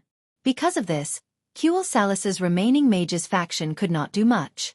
Either they had been completely subdued by Queen Sylvie, or they had been sent to the Isle of Quel'Donas to serve as food. Since all the people with different political views were gathered on the island, and they had willingly become the Burning Legion's minions, there was no need to be polite. General Brightwing, all 388 magic cannons are ready. Please give your orders. A blood elf saluted Hadgeron. The most important feature of the alliance was that the military system of each country would be unified into the alliance system. Even the military ranks would be completely changed to NCOs, lieutenants, majors, and generals. The ranks of general and below could be conferred by each country. However, the armies of each country had a unified numbering system, and all independent designations had to be reported to the alliance for approval before they could be implemented. Hadgeron sighed.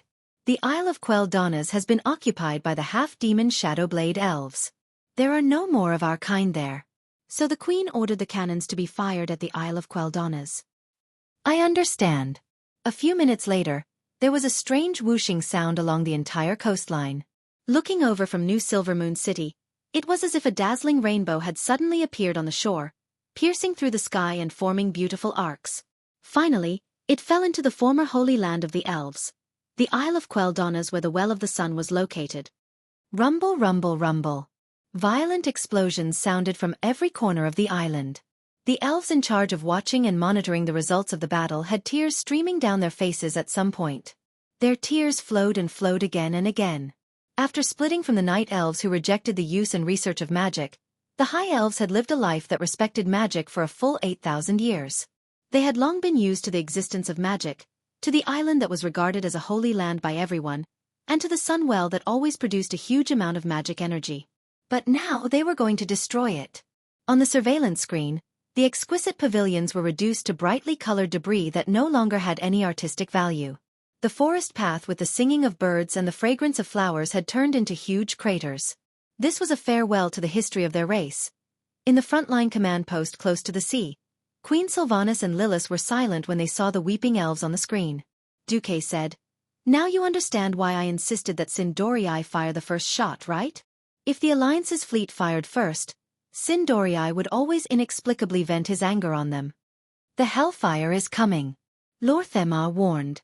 On the screen, countless stone giants that were burning with green flames and as tall as a full 3-story building rushed out of the island with huge and fast steps. These war machines that had no intelligence and only had the ability to carry out simple tactics had once beaten the Alliance to a pulp. However, the era of conquering the world with one move had long passed. "Let the magic puppets go up." Queen Sylvanas waved her hand. Countless magic puppets that glowed with a unique purple-blue arcane light walked out of the passageway with heavy steps, past the battle formation of the Blood Elves, and lined up neatly on the shore. The hellfire strode into the water, which was not very deep. Although there was seawater between the Isle of Quel'Donas and the Kingdom of Sindorii, it was actually a relatively shallow harbor. The deepest part was only about 20 meters. The burning hellfire rushed into the water. Of course, the demonic flames on their bodies would not be extinguished by the seawater so easily. Instead, they crazily evaporated the seawater. Plop! Plop! On the surface of the water, the position of each hellfire could be clearly seen. Because of the high temperature, a large number of bubbles appeared in the water. A few minutes later, the hellfire had already engaged the magic puppets of the elves on the shore. It was a very primitive battle without any sense of beauty to speak of. "If you hit me, I'll hit you back. Generally speaking, the puppets were more quickly dismantled into parts, while the Hellfire were more resistant to beatings. Holy Light Formation, fire! Hageron ordered expressionlessly. Half a minute later, a deafening roar came from the elves' rear formation. Large-caliber mortars were firing at them. Mortar shells filled with Stratholme's holy water began to pour down on the beach. Coupled with the water spray trucks that were temporarily modified from fire trucks, they sprayed golden water pillars dozens of meters away. For a moment, the entire shore was shining with golden light. It was a beautiful sight. In the command center, Xueqi secretly yawned. He really could not get excited about this kind of battle that was like chickens pecking at each other. Has our fleet arrived? Xueqi asked Jaina in the magic mirror.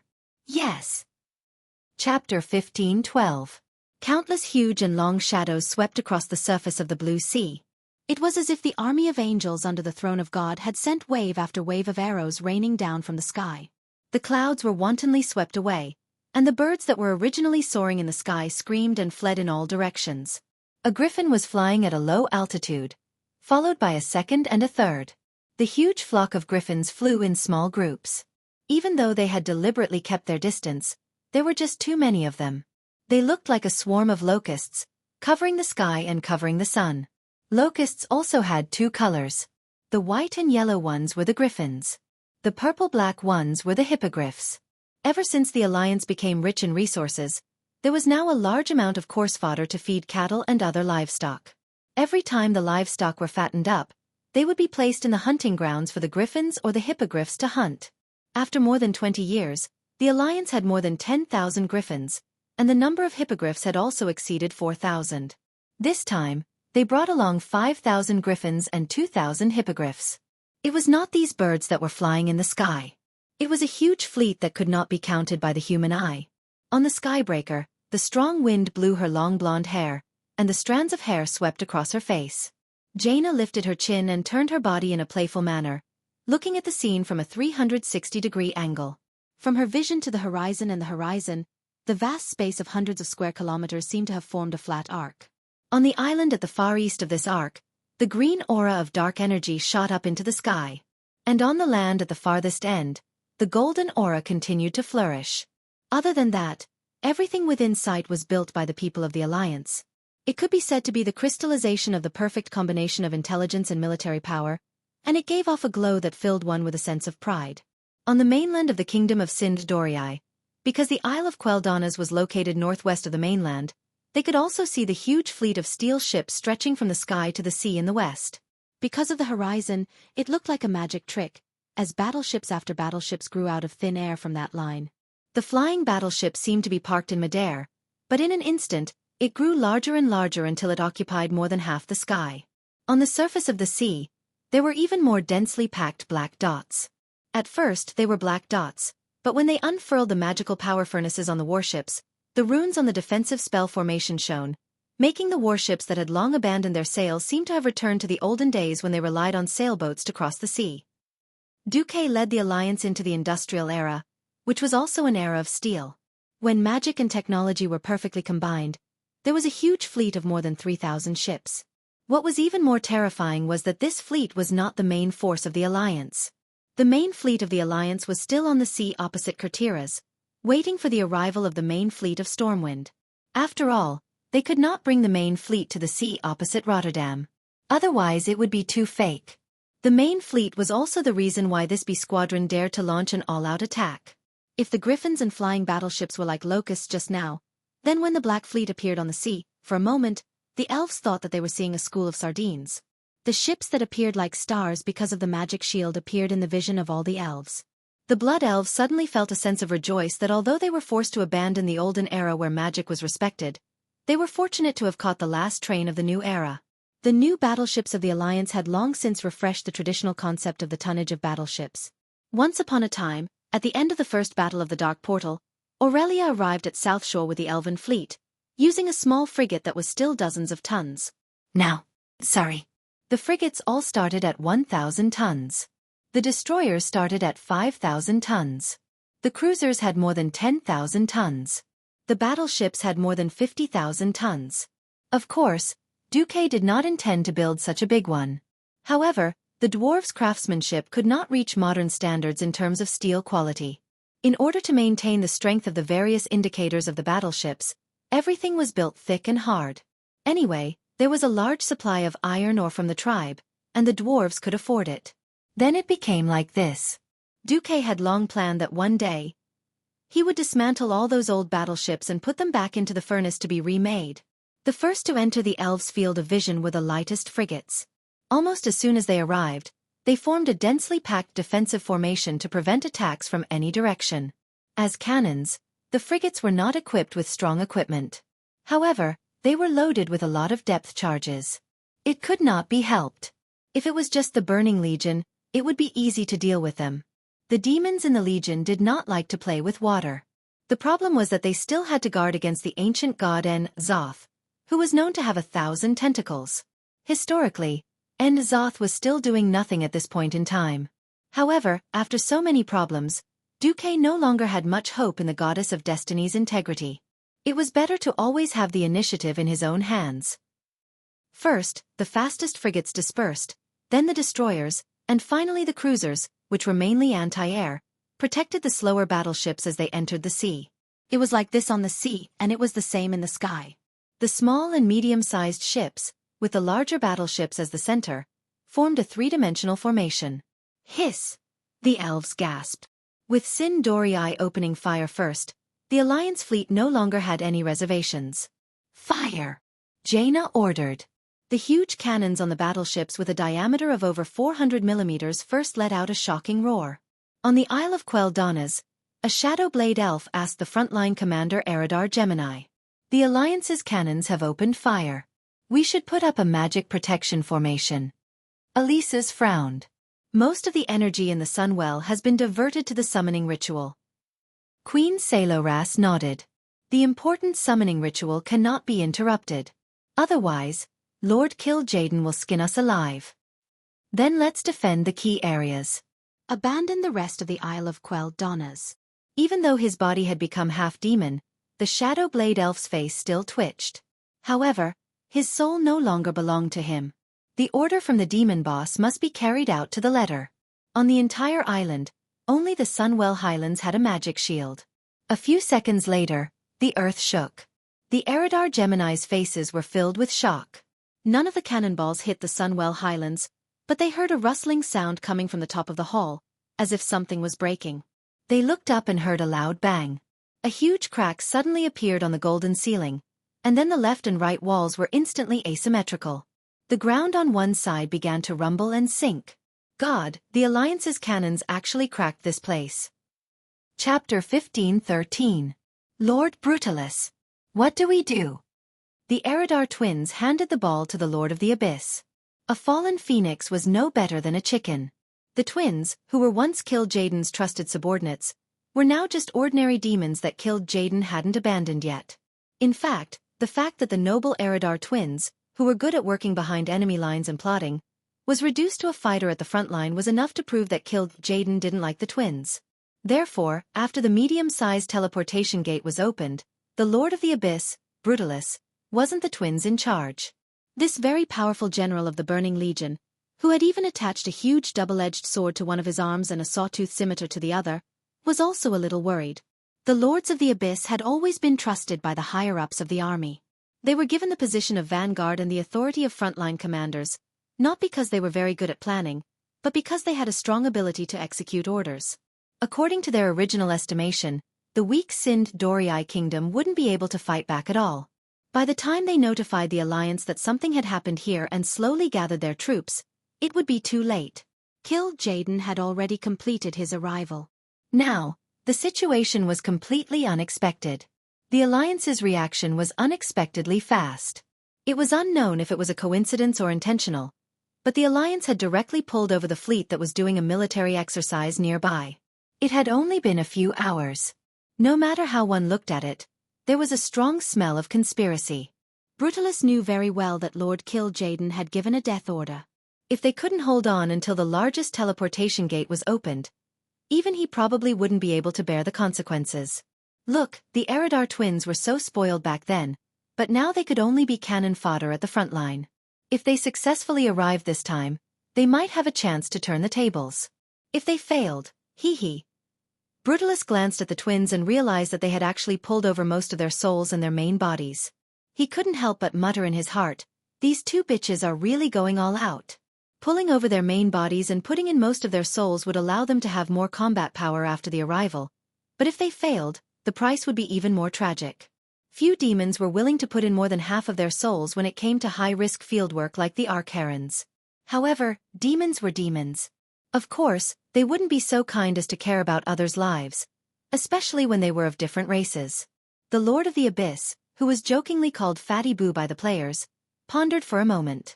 The teleportation must continue. The resistance of those insignificant mortals was already within Lord Kill Jaden's expectations, so there was no need to worry. I'll teleport a few more lords over. You'll be in charge of defense in the meantime. After saying that, Fatty Boo moved his fat dragon-shaped lower body and began to run to the sun well. The twins glanced at each other. Due to their long-standing tacit understanding, a single glance was all it took for them to communicate. Seeing that Fatty Cloth had left, Gemini immediately started to set the pace. The teleportation ritual must not be disturbed. Expand the range of the protective barrier. If you don't have enough magic power, use the Sunwell's reserves. Send out the Apocalypse Guards. Half of them will guard the sky above the Isle of Queldonas, the other half will attack the humans' floating fleet, and finally attack the ones on the sea. From the sound of it, every order given by Gemini was very appropriate and steady. They clearly carried out the will of the Vanguard commander, and no one would be able to find fault with them. Although the demons below looked down on Gemini from the bottom of their hearts, Gemini's combat power was still at the level of a lord. Now that she was holding the Imperial Sword, the demons could only obey.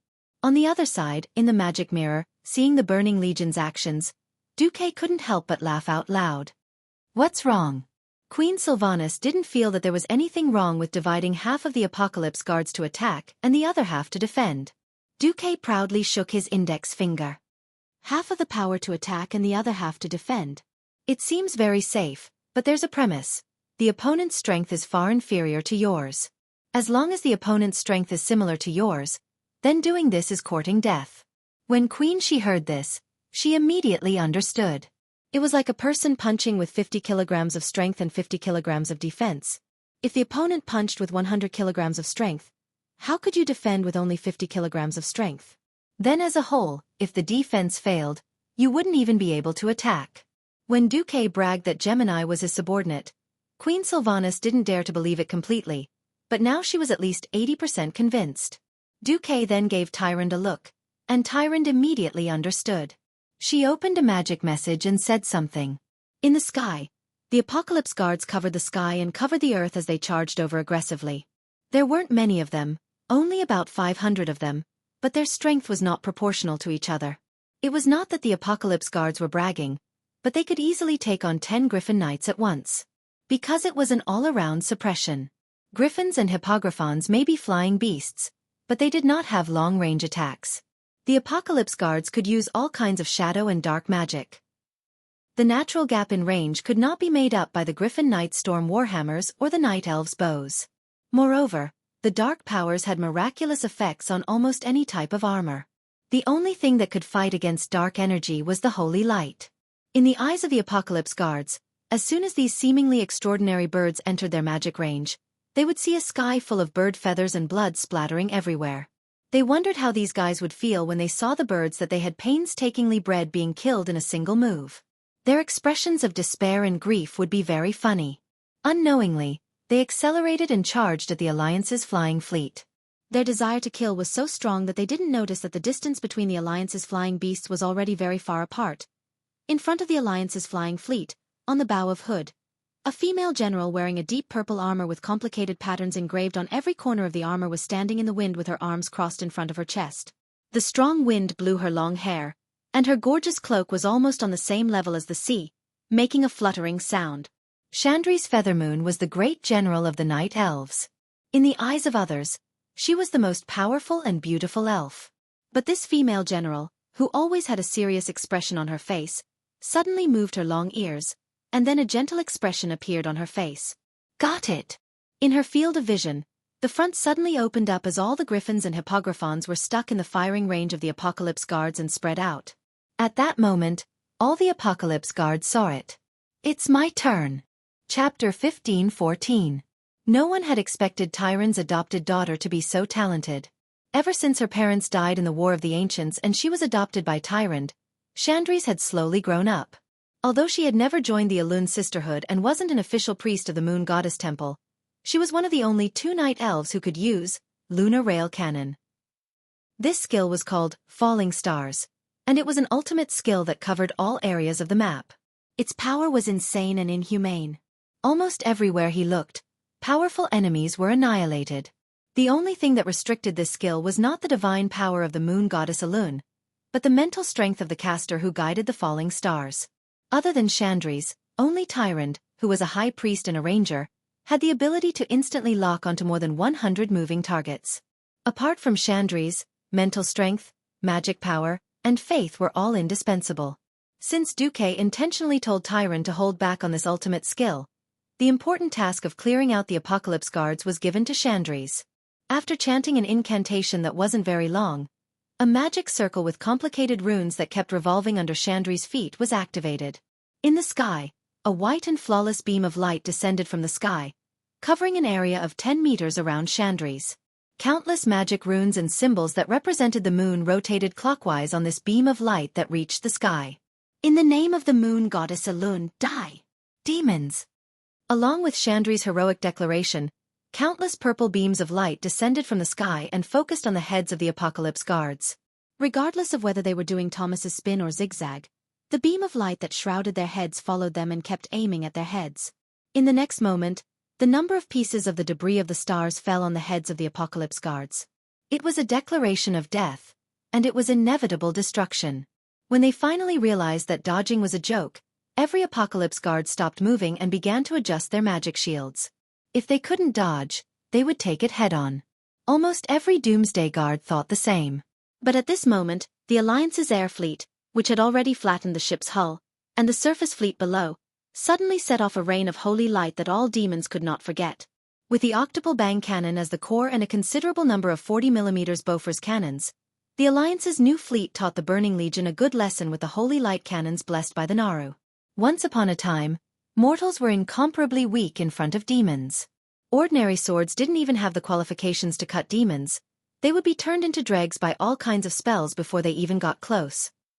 In fact, during the first year of the Dark Portal, even the most capable holy knights wouldn't laugh at the cowardice of ordinary soldiers. That was because in the face of absolute power, all courage would pale in comparison. As for the so-called meaning, only the historians would write about it with heavy words, but in fact, it was useless. Back then, Archimonde had destroyed the Dalagen without much effort. With a gentle wave of his hand, no matter what the mortals did, it would be useless. In the eyes of the mortals, the impregnable magic tower was rumbling and trembling. The bricks used to build it were falling apart and falling to the ground. The magic inscriptions engraved on the bricks became the epitaph of the mages.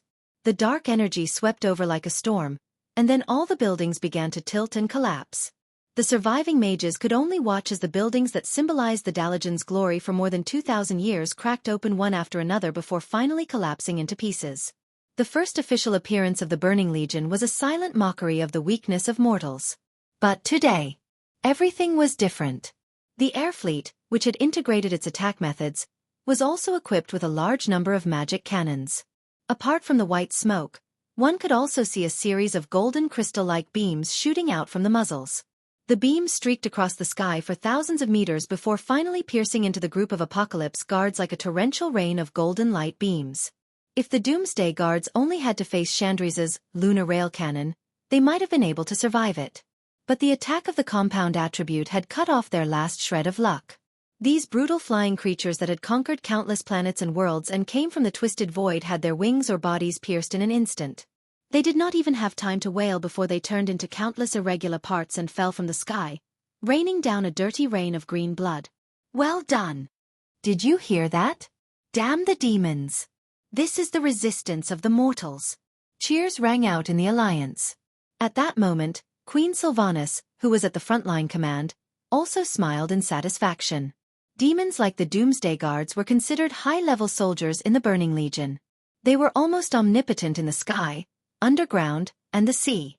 And their rich combat experience meant that they were rarely at a disadvantage.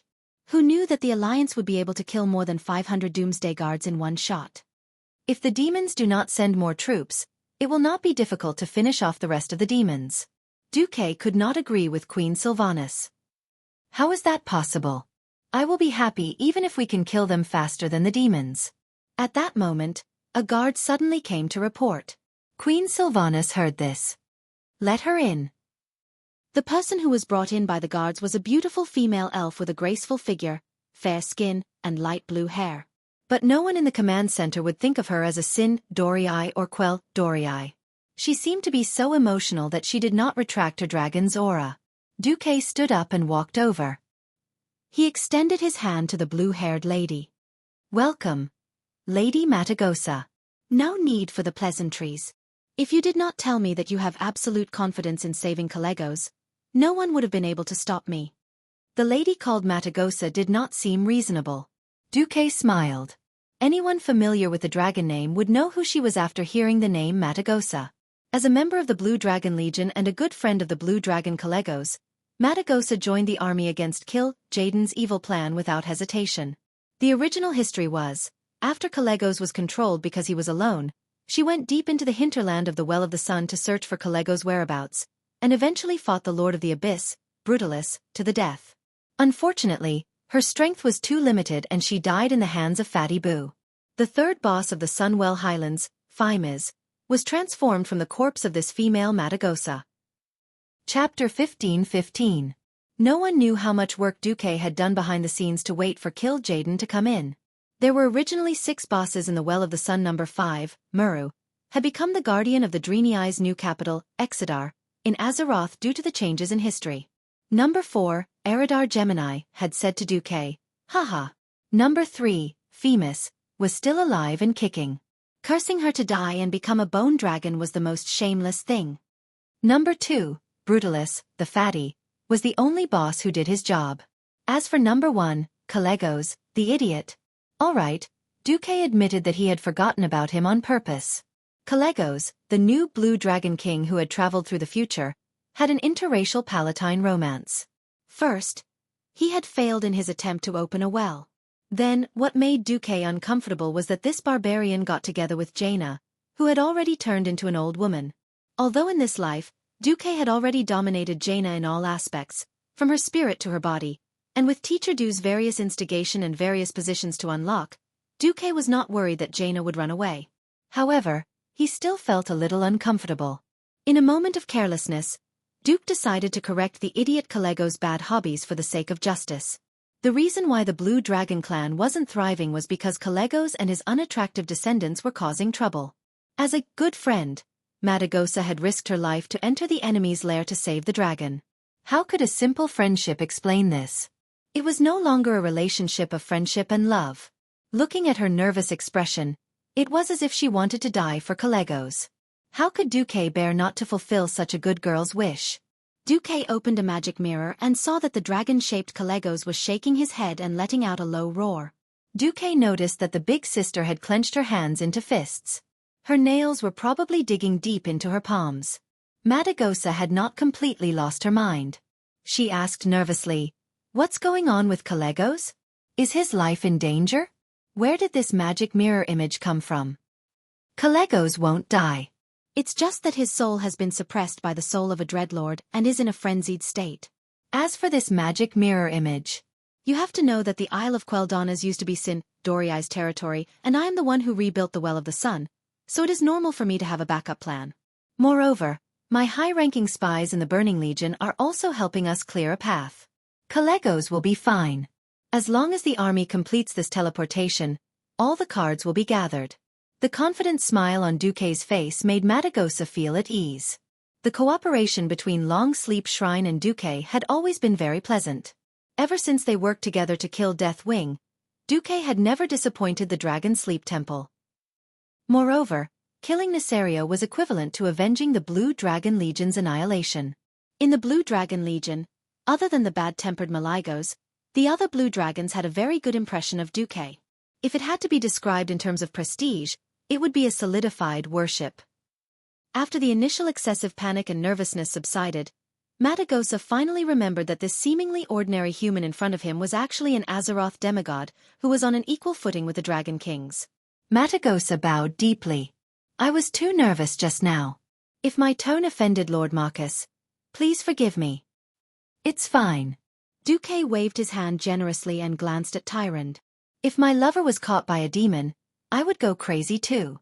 Big Sister Blue Dragon's face instantly turned red like a steamed prawn. She didn't notice that Tyrande had a similar expression. Tyrande really didn't know whether to feel lucky or shy. Back then she was caught, turned around, and sent to Xueqi. Well, Big Sister Blue Dragon had been ignored by the players in his previous life. It could be said that her secret love had finally surfaced at this moment. Matagosa asked. Then what should we do now? Xueqi smiled. The best hunters should learn patience. Even if we do nothing now, our hounds will still send the prey into the range of our hunting rifles. As if to prove this statement, the Sunwell was in a mess. The first Apocalypse Guard Brigade has been wiped out. Should we send the second Apocalypse Guard Brigade? The front line says that the mortals' firepower is unexpectedly fierce, and there are traces of Draenei Holy Light weapons. Please advise. In the command post of the Sunwell, every Eridar warlock in charge of communication unconsciously had a tone of nervousness and panic in their words. At this time, it should be Fatty Boo. Apart from him, there was no one else in the entire Sunwell who could hear the footsteps that sounded like an earthquake. Apart from him, there was a bunch of messy and heavier footsteps. The door of the hall where the command post was located suddenly opened, and Fatty Boo strode in with a group of Void Lords. Behind him were 2 Apocalypse Guard Lords, 3 Darksiders, and 5 Dread Guard Lords. The Eridar Gemini only took a glance and lost interest. Due to the quality limit of the teleportation portal, only low-tier Void Lords could come this time. Alright, it's time to attack. Gemini, you and Benatri and Phoebus attack the flying fleet on the sea. Penrit, you and your brothers attack the elven coastline. At first, Fatty Boo was going to say what he had planned in one breath. Suddenly, he caught a glimpse of a smile at the corner of Aura's mouth. Fatty Boo was suddenly unhappy. In his eyes, the army was always invincible. If planet Azeroth did not have that damn Titan protection circle, the army would have destroyed the planet 1,000 times over. Since they came to Azeroth to farm military merits, why should they let the Gemini benefit? Brutalist changed his tone. Wait, Gemini, you should stay in the Sunwell. Those complicated magic circles are still your Eridar's forte. There was a faint look of disappointment on the Eridar Gemini's face. It was just a little bit. As drama queens, they had a good grasp of the situation. If they did not say anything, it would not be in line with their current position. If they looked too depressed, it would be too fake. While Fatty Boo was smiling happily, the one who was the happiest was the Gemini. Just like that, 3 Darksiders and 5 Dreadguard Lords, a total of 8 Void Lords charged out of the Sunwell and headed straight for the Alliance's fleet. The remaining 2 Apocalypse Guard Lords charged to the defensive line on the shore. Xueqi chuckled, his right index finger rhythmically tapping on the armrest of his chair. Really, who gave you the courage to challenge the elites of Azeroth? Chapter 1516. On the other side of the sea, Xueqi had already made arrangements. But on this side, he had originally planned to let Queen Sylvanas cooperate with Theon to deal with the Demon Lords. At this time, Xueqi glanced at the Big Sister Blue Dragon. It would be a waste not to use the hired thugs that were delivered to his doorstep. Lady Matagosa, can you deal with one of the Apocalypse Guard leaders that are attacking from the sky? The Big Sister Blue Dragon hurriedly bowed. It would be my honor to serve Lord Marcus, who has greatly helped the Blue Dragons. On the shoreline, the Blood Elves were a little panicked. The pressure the 2 Apocalypse Overlords gave them was too great. Low-level mysteries were destined to be defeated by high-level mysteries. Naru's Holy Light Blessing could fight demons below the level of Lord. For demons above the level of Lord, it could only be a fight between kings and generals. The Alliance's cutting-edge Holy Light Array air defense system could not break the light-green magic shield around the Apocalypse Lords at all. The Blood Elves just pressed the triggers of the anti-air cannons crazily with their blood energy. In fact, it was a complete waste. Seeing that the Queen did not respond, Lord Themar and Hadgeron had already taken out their longbows and were ready to attack on their dragon eagles. Near the command post in the rear, two thunderous dragon roars resounded and rumbled in all directions. Long live the Queen! Long live the Dragon Knights! In the open space next to the command post, two huge and elegant creatures spread their wings. The former fallen red dragon Varistaz and Matagosa, one red and one blue dragon, were ready to fight. Varistaz had been tricked by Nefarian, the Black Dragon Prince, and his strength could no longer return. His current strength was only at the level of an adult dragon. He could not return to the level of an ancient dragon. The dragon alone was not even as strong as Matagosa. However, the old red dragon was just a mount. If they really fought, they had to count Queen Sylvanas on his back. Queen Sylvanas' eyes were like lightning, and her face was frosty. She held the strongest epic bow in this era, Dark Bow of the Betrayer, which she had taken from the treasury of Illidan's Darkness Temple. If the bowstring was removed, this longbow would look more like a crescent moon. Apart from having the most powerful long-range attack bonus, it also had close-range combat effects. On the body of the bow, the upper and lower ends were like two long crescent blades. At the front of the grip, there were three sharp blades extending out, like the blades of a fist. The back of the grip was directly connected to a typical gauntlet. As long as Sylvanas willed it, it would become an incomparably sharp melee weapon. Under the hood, her long blonde hair slightly flowed out. Together with the black and gold-edged cloak behind her, Queen Sylvanas looked valiant and full of fighting spirit. Go! Valistaz!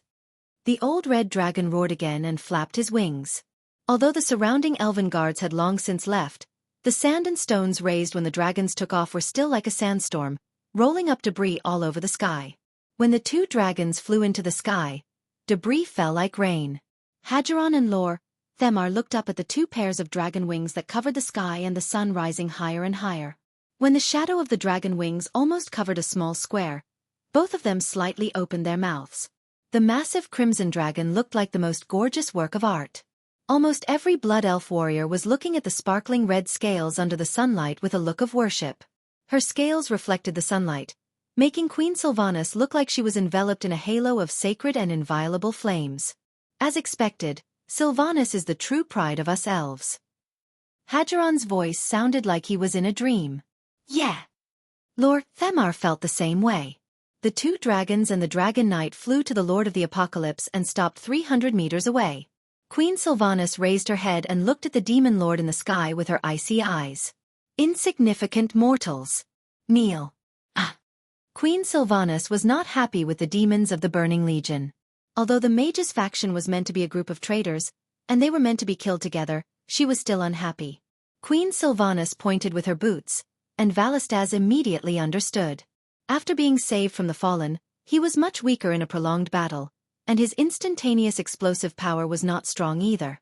It might be a bit difficult for him to bully a beginner-level Void Lord. Don't forget that there was still Queen Sylvanas. She drew her bow and nocked an arrow. Her movements were so smooth. If Queen Sylvanas had only touched the threshold of a demigod when on Kiraj and the Sword Emperor fought, she was already half a step into the demigod realm now. Duke now had so many genuine demigods in his hands, and whenever he had the time, he would feed Queen Sylvia's moves. Other than Onyxia, who had a hard time holding back in her dragon form, the twin emperors and Vashti were the best candidates. This was especially true for Vashti, who taught Queen Sheila her thunder arrows without reservation.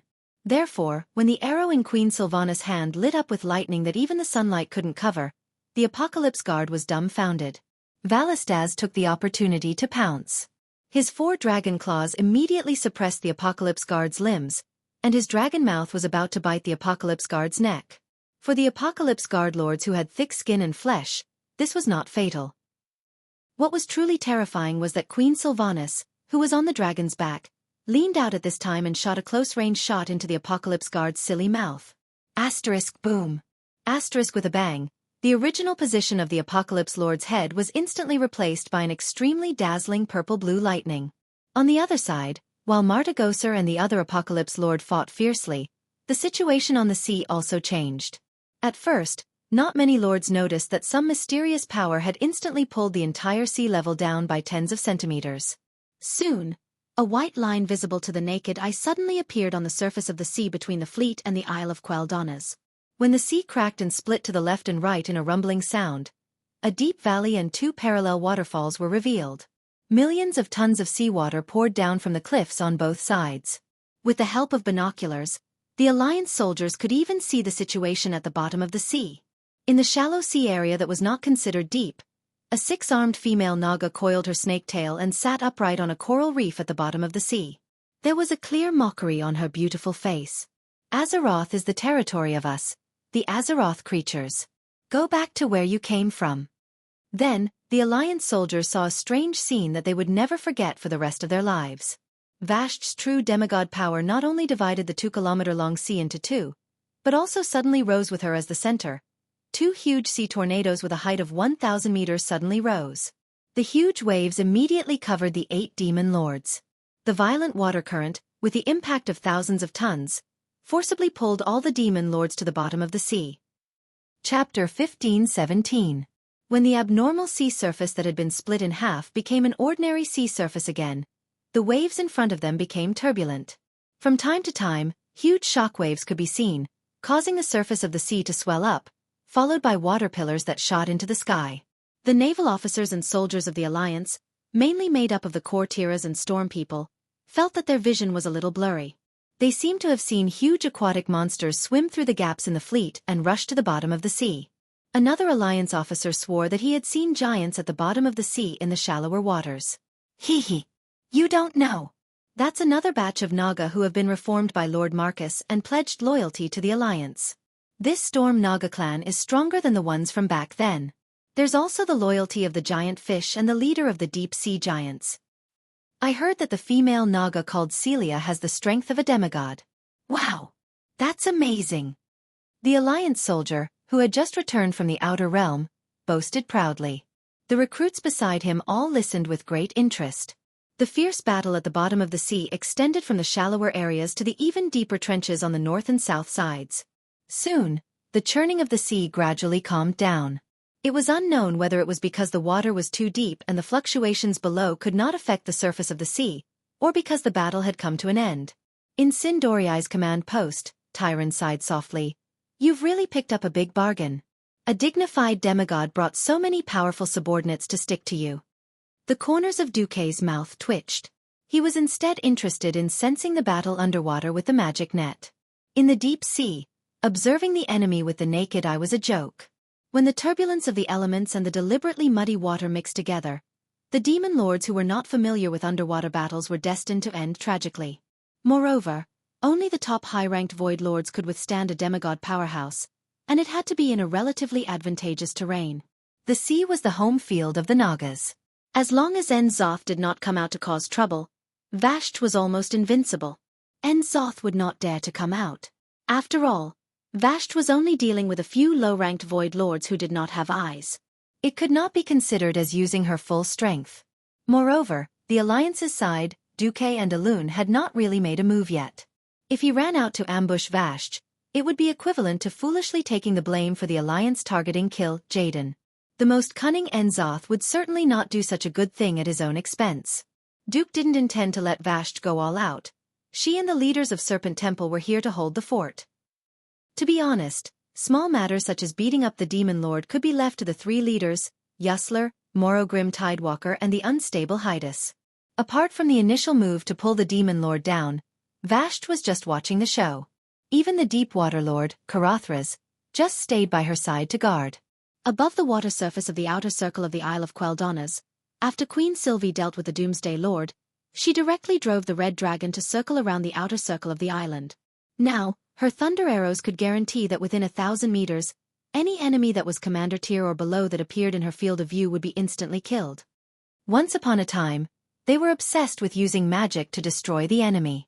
Now, it seemed that this kind of violent and beautiful chain of arrows was equally exciting. Originally, Queen Vasht's attack power was limited by the number of arrows. Ever since Queen Vasht broke through, she began to turn to elemental control. Now, unless it was a strong enemy, she would not use the arrows in the quiver on her back. Instead, she would condense lightning into arrows to kill the enemy. In the Sunwell, Fatty Boo's face was as black as the bottom of a pot. The invincible Burning Legion Lord in his heart and the Air Force that he was so proud of were all killed in a few rounds. It was a slap to the left and then the right. He had no interest in recruiting more demon lords. The size of the portal limited the level of the lords that could come. Continuing to pull people over at this stage was more like giving experience to those insignificant mortals. Gemini, if there are more cannonballs coming, fly up and shoot them down. We'll bear with it and switch to a strategic defense. After the portal expands. Hee. Gemini had no choice but to obey Fatty Boo's order. When the Alliance's cannonballs came again, more than 100 Eridar warlocks flapped their wings and slowly flew into the sky with Gemini. They hid in the well of the sun magic array and fired at the cannonballs that were flying toward them. This was like the dense cannons used by modern warships before Xueqi traveled through time. They used a dense barrage as a line of defense to block the incoming cannonballs.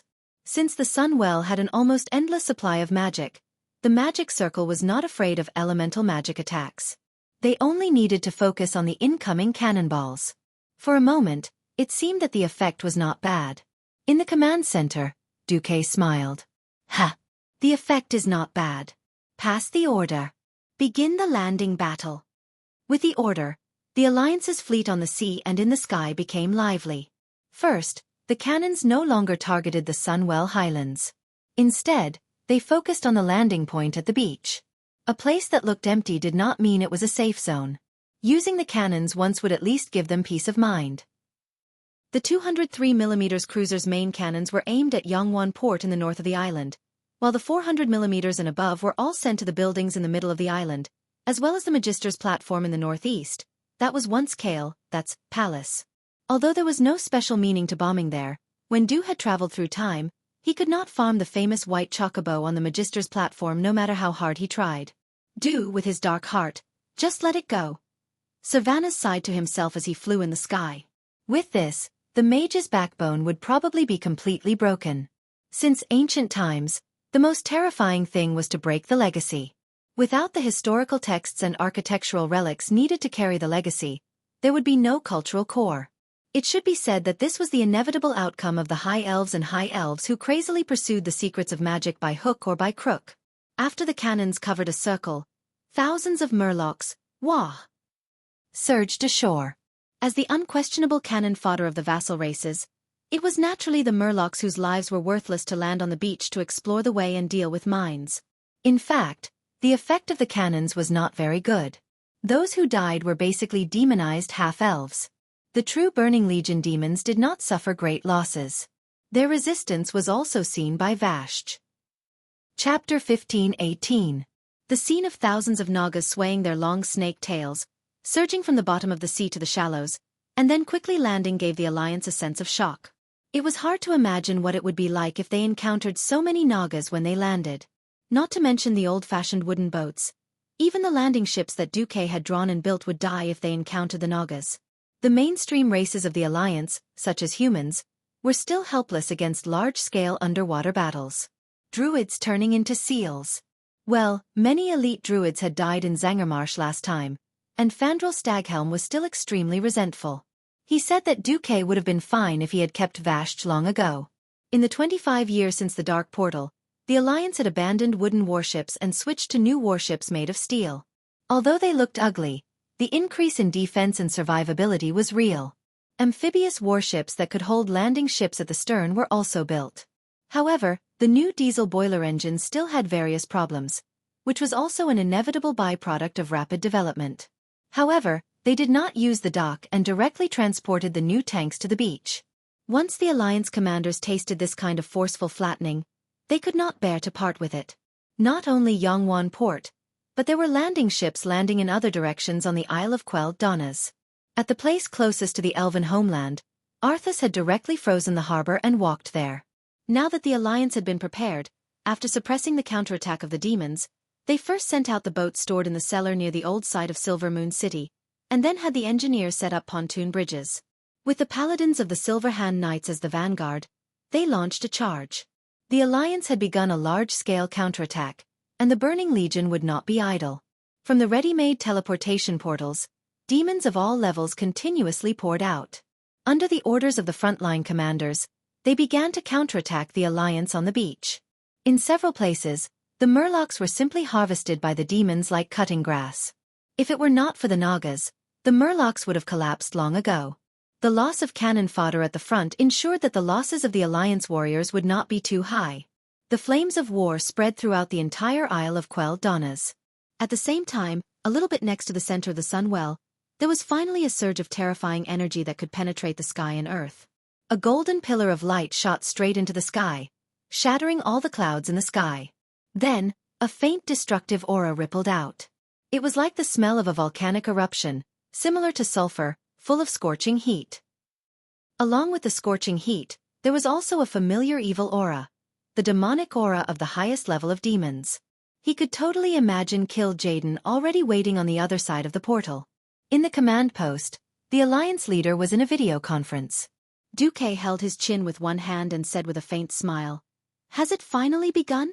Then, Xueqi glanced at Madagosa, who had already dealt with his opponent and returned. Looking at that restless face, Xueqi said, "Looks like you won't wait too long. How about this? You have to swear the Dragon King's oath that you can only fight in your human form. Only then will I be able to let you in." "Why?" Madagosa asked. Xueqi snapped his fingers, and a three-dimensional map of the Sunwell Highland appeared in front of everyone. This is the latest information. The entire Sunwell Highland had actually been enhanced by an extremely powerful spatial magic array. There's only one way to get in. Jaina, who was in the magic mirror, asked, "Even you can't break a way out?" "It's not that I can't, but it'll be very dangerous. This is an extremely clever reinforcement based on the protective magic array that the Sunwell has been building for thousands of years. Be it the Sunwell or the Well of Eternity, they're essentially elemental energy overflowing from the planet Azeroth. The so-called bottle of water from the Well of Eternity turning into the Sunwell is just a prelude. Forcibly destroying this array is very likely to mean another big explosion." Xueqi's words made all the leaders feel a little uneasy.